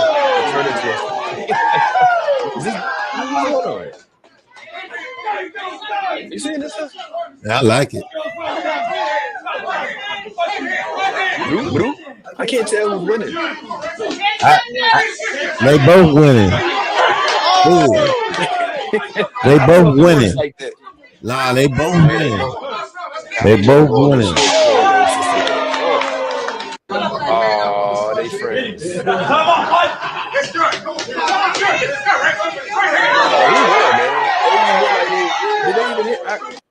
I'm a little. I mean, I see it's women fighting and it's close up camera, so I guess that makes it. But I don't see very many hits landed. I don't see a lot of punches landed, bro. I don't know. A lot of punches landed. Trust and believe. I'm seeing this close and bam. I've been working the whole time to try to avoid. That's two. That's two. I'll count them. I'll count them off straight to the head. Okay. Bam. Yep. Oh, did you see the fake? Did you see the head fake with the okay? I see you. Yeah. That's her face didn't get red for nothing. You think they would let them wear? Clothes? Yeah. Okay. First of all, it's called bare knuckle fighting. And but they're not bare knuckles. Yeah, it's not. It's kick. Well, first of all, they got pads on. They got gloves on. It's considered bare knuckle. All right, it's not bare knuckle. It's considered in that family because there's nothing protecting their. They're actually fucking themselves up worse because they have the padding. And and they hitting hard. Trust me. I wouldn't want to get hit by neither one of them women. So this is the dude with one arm. I don't know about this boy. I know about this kid. That's why I said he inspired me when I came one hand. I didn't feel bad because this young man should be in the league. Now, when it comes to the draft, I'm hoping he be the first one-hand player in the NBA. Listen, I mean, I would love to see him break barriers. I think that the NBA world has yet to be introduced to prosthetics in the same manner as some other sports. Famously, it says here signed 2 ways. Yeah, he was signed. It says signed to the Houston Rockets right here. I can't wait to see that game. You don't fuck my head up. You don't fuck my head up. I don't know where you got this I mean, information listen, from. being signed doesn't make you a No, starter. I'm talking about just putting them on the court. It doesn't even make him what they call it. You don't know him. league, You don't know IPFG him. league. You obviously don't know him. I do not. I don't Oh, you know. don't know. I'm not You don't aware. know. This boy is amazing. He's fucking amazing. One hand. I mean, I know. I'm trying to tell you, you need to go look in your thing and look at a game of him. Just look at a clip. And he's playing against kids, dudes who got signed already or play for a college team. I mean, he is running through there, and I believe it's because he got one hand. His senses know where you gonna turn, and he can ball. And then he's slamming on these niggas. He's coming up in the air, nigga. He Air Jordan these niggas. Oh, okay. Yeah, that's crazy. I think that's definitely going to be something to watch. Hell yeah, that boy come out of nowhere, boy. He look like Ant. Damn, everybody go crazy in there. Don't you? I mean, yeah, I don't know. That's going to be something interesting to watch. Legendary. There was a dude named Jim Abbott in the world of baseball who not only pitched for the Yankees, but even pitched a no-hitter at that with one arm. Well, I mean, he has two arms, but he's missing a hand. One hand, you like to say one hand and all that. So one hand. Yeah, so that is a thing. But yeah, man, good luck to you. I'm interested to see how that turns out. That looks like it's going to be a whole thing. Yeah, how was the Homerun Derby, man? I talked about that already. You did? I did. Yeah. I know it was good. We didn't talk about this right here, which I actually was thinking this was going to be. Now you know what? I'm gonna say that for Black Women. Save it for another time. This right here, though, I think this is something that you might have something to say. Can you explain to me? You like fighting, right? You like bare knuckle shit. I just like the sport of combat fighting in its the right center. You know, I don't like seeing niggas out in the street fighting. If you're gonna fight, get paid for it. Well, maybe explain. Man, I feel a little conflicted showing this, but I'm gonna go ahead.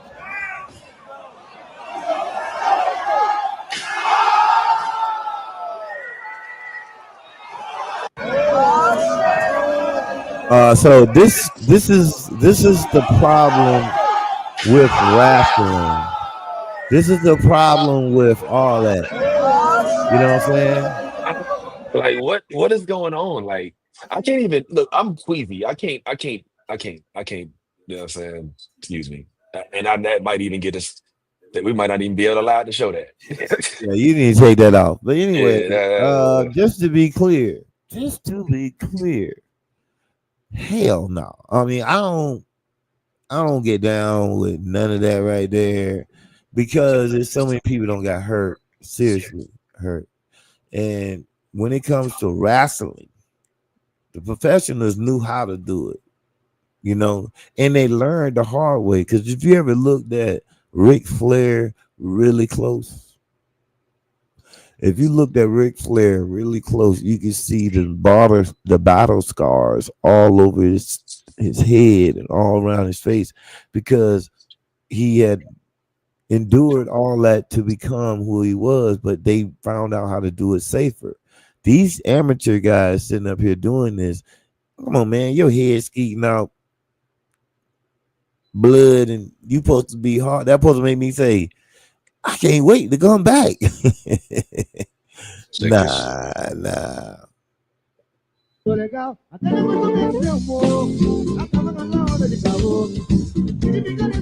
think I saw this.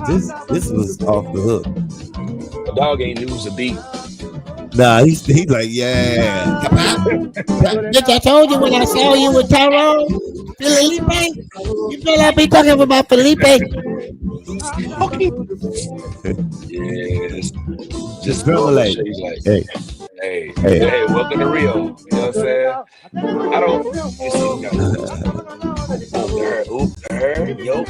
Yeah, I'm about that life. Bitch. I'm about that life. It wasn't ready for this. I'm curious about how you feel about this. Because we did talk about this a little bit, I think. okay? I am great. Why y'all doing me like this? I don't like how she's reacting to the punches. How am I reacting? I don't like how her legs are. I'm stopping it. It's over. And we're done. What do you say? It's over. What do you say? Metcalf will not be allowed to come out for the night. Oh, hell no. Hell no. Hell no. Something was wrong. That was some racist shit right there. Hold on. Why y'all doing me like this? I don't like how she's reacting to the punches. How am I reacting? I don't like how her legs are. I'm stopping it. It's over. And we're done. It's over. Oh, no. Hell no. Hell to the no. What's the problem? I got a lot of problems with that shit. First of all, your grounds of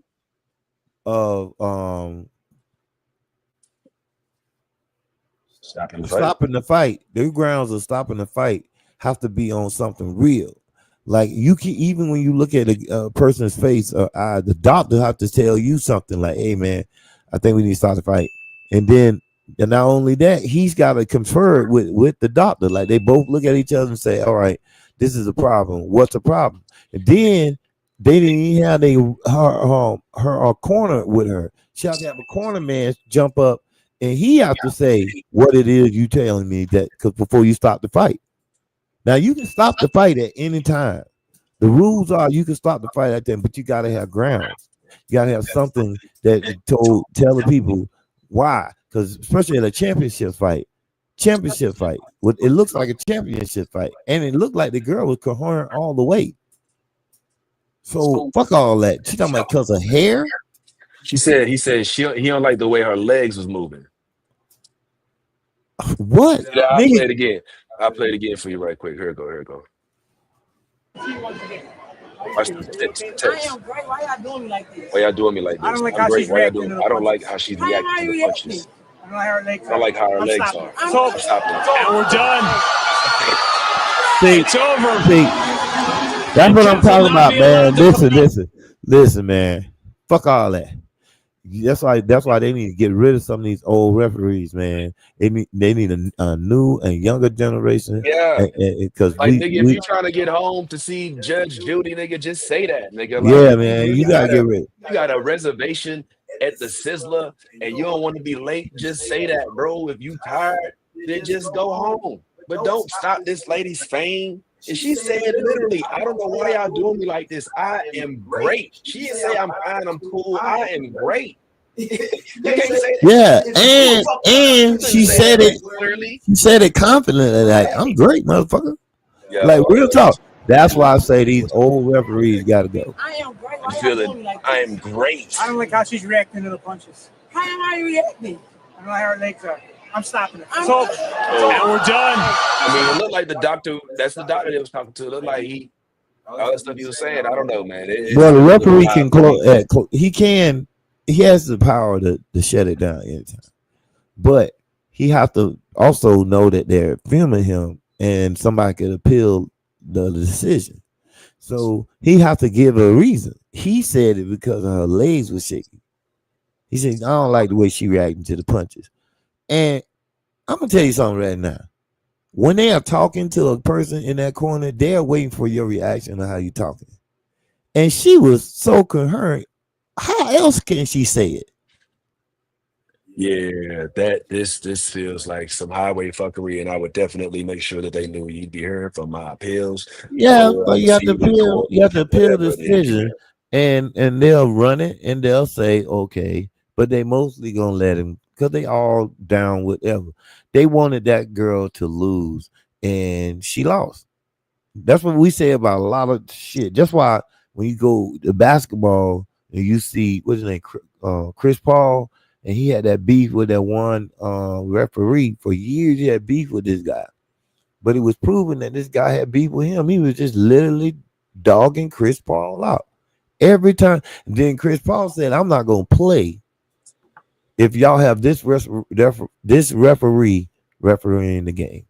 Chris Paul refused to play in the game because he felt like this referee was targeting him. And he was. I tell everybody that. And I'm not a super Chris Paul fan, but I have to tell you, I watched a lot of Chris Paul games because he either played against my team or, you know what I'm saying, it was just this referee will always calling on him. I think he proved that too, and they took him off his games. Yeah, man. If a hater is hater, man. If you hating, you hate. They say Michael Jordan. They didn't want Michael Jordan. They were like trying to make sure that Michael Jordan didn't get hurt because he was the first one that they had that was making them crazy money. LeBron James, another prime example. They protected LeBron James for years. I don't know about y'all. They was protecting this nigga, you know, and then they stopped. They said, "Fuck it, we gonna protect fat ass Luka." You know, and Luka. Now the problem with Luka, everybody don't understand. Luka only like to eat. He like to drink. And I ain't talking about Kool-Aid. Luka come to the game fucked up.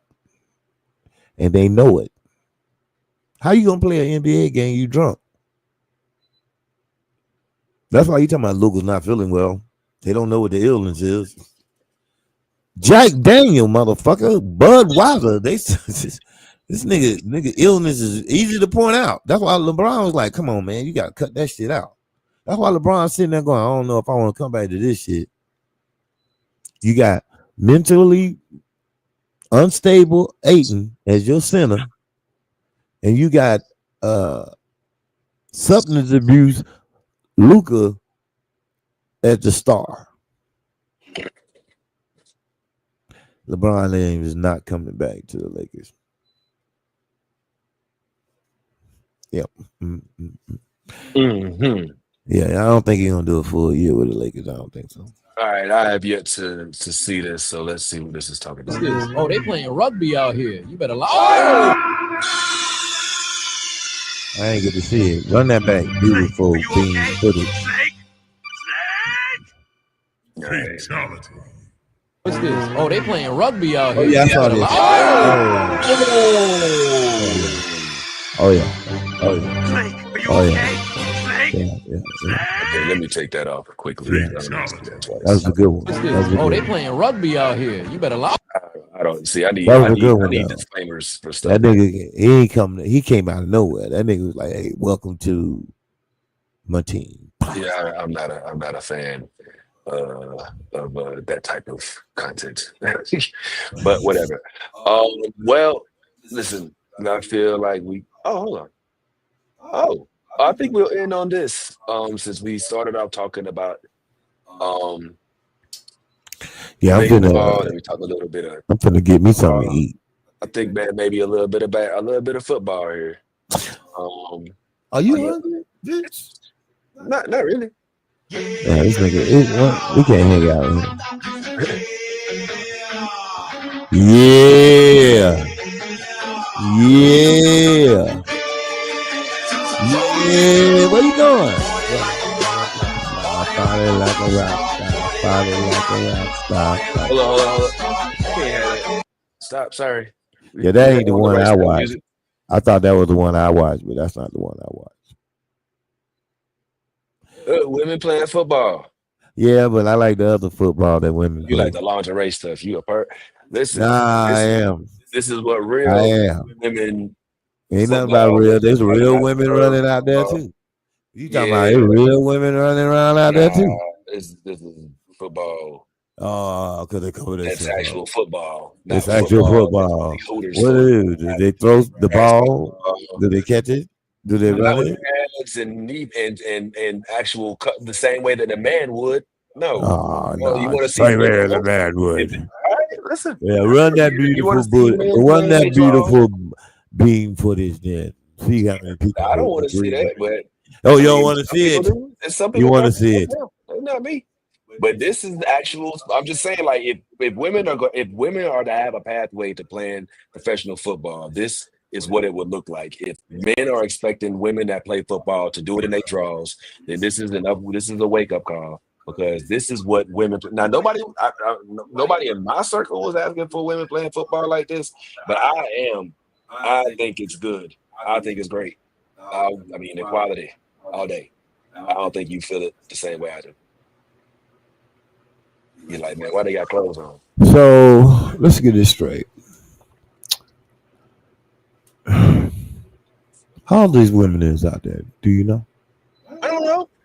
I mean, give me a range. What do you think? You think they 17, 18? Or you think they 21, 31? I mean, maybe. I would assume probably lower 20s. So do you think any one of those players right now could join the NFL? No, it's not about that. It's not about that. Then shut your mouth. Then keep their drawers on. Listen to him. Make any sense. Listen to him. That doesn't make any sense. It does make sense. There is a women's soccer league. We just watched women boxing. So you want a women's football team? You want a women's football team, which they already have. Women don't have to be in their undergarments. So what league they gonna go in? This is it. You're looking at it. This is where they are in a league. Like I'm not. So you're saying the undergarments is a problem? I'm not saying it's a problem. I'm saying it's not real football. Like that is placating. The undergarments take away from the fact that they got a quarterback, a running back, a wide receiver, defensive end. They got a coach. Okay, my point is, I'm trying to figure out what game they playing. Men in the same thing, then it's not real. And So that's what I'm saying. So I'm saying to you is, okay. So I like them because it's a woman's sport. I'm a heterosexual. It's not a woman's sport or a man's sport. It's a sport, but there's different leagues. But right? this league is a woman's league. Correct. And this league pull their britches up. They're wearing pads because they're actually hitting each other. Because these teams actually hit each other too. To watch with their hands. They actually hit each other. They actually hit each other too. They're actually playing. And so my point is, like, if there is to be a sustainable life for football or pathway for women to play it, there has to be somewhere for them to land. Where is your end game? You know, you do it, and look, I ain't gonna lie. Like this is a little different. I didn't expect to see a whole. I never seen a full league of women. I think one of them gonna get blasted coming across that line. There was some big girls. Look at that head. But that's football. And the other girls on the other team get the only difference. I think only difference between that team and the other team is the outfit. That's it. Is the what? Is the outfit in the field, because the field is much bigger for what you're saying. So they playing basic. Damn, girl, number 11. What were you saying? Oh, I gotta remember her. Okay. Anyway. Oh yeah, she would definitely have to be. But look, she has somewhere to utilize her size on the line. Wow. I'm just saying. Look, man. You can stop putting these women in a box. Like if they want to, I'm not putting them in a box. I ain't say they when they take another woman just as hard as a man is for the man. No, I'm not saying that she bony, but no. Like what does she play? Kicker? What? She played goal. She played goal pole. Is that a mouthpiece? Yeah, man. Like I'm just saying, like. The lane some of these are dudes. The bottom left one is different from the rest of them. Yeah, somebody lied. Somebody lied to you. Oh man, most of these girls are married to girls. That's crazy. Well, they dating girls. Oh, okay. They hugged up to girls. But yeah, this is the whole thing, and I gotta say, I'm here for it. I'm here for it. Women putting on pads, hitting themselves just as hard as the men hit each other. Yeah, I'm here for it, man. I want to see it. It's not going to be as high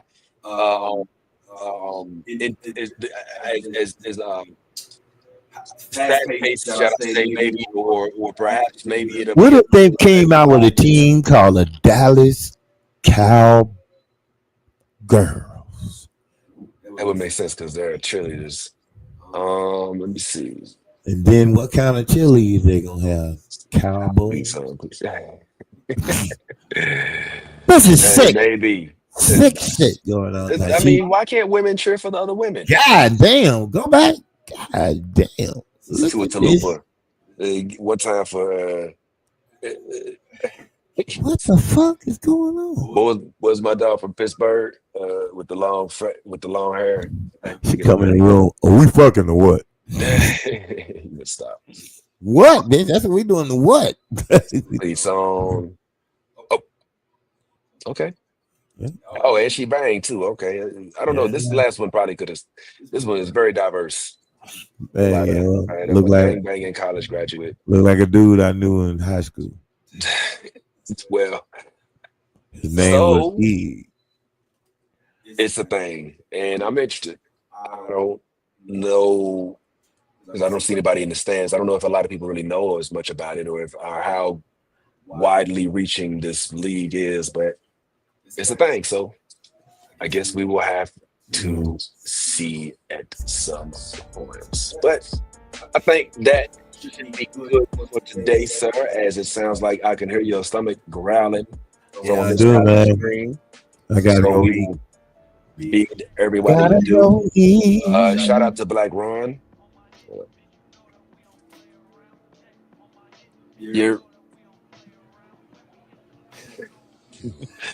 And shout out to you for tuning in. Gone Too Soon is Ray DeJean. Get Well Soon. Bo P. Barnes. And if you tuned in, appreciate it. And tune back in next week for some more. Anything else on your mind, Solo? No, just want to say much love to all people. Thank you for my grandson coming to kick it with me over the weekend. We had a great time. Well, they did. And shout out to Vince Taylor for coming to hang out and everything. We had a great time. And we'll see y'all next Tuesday. Tell a friend. Tune in. Hey, we out.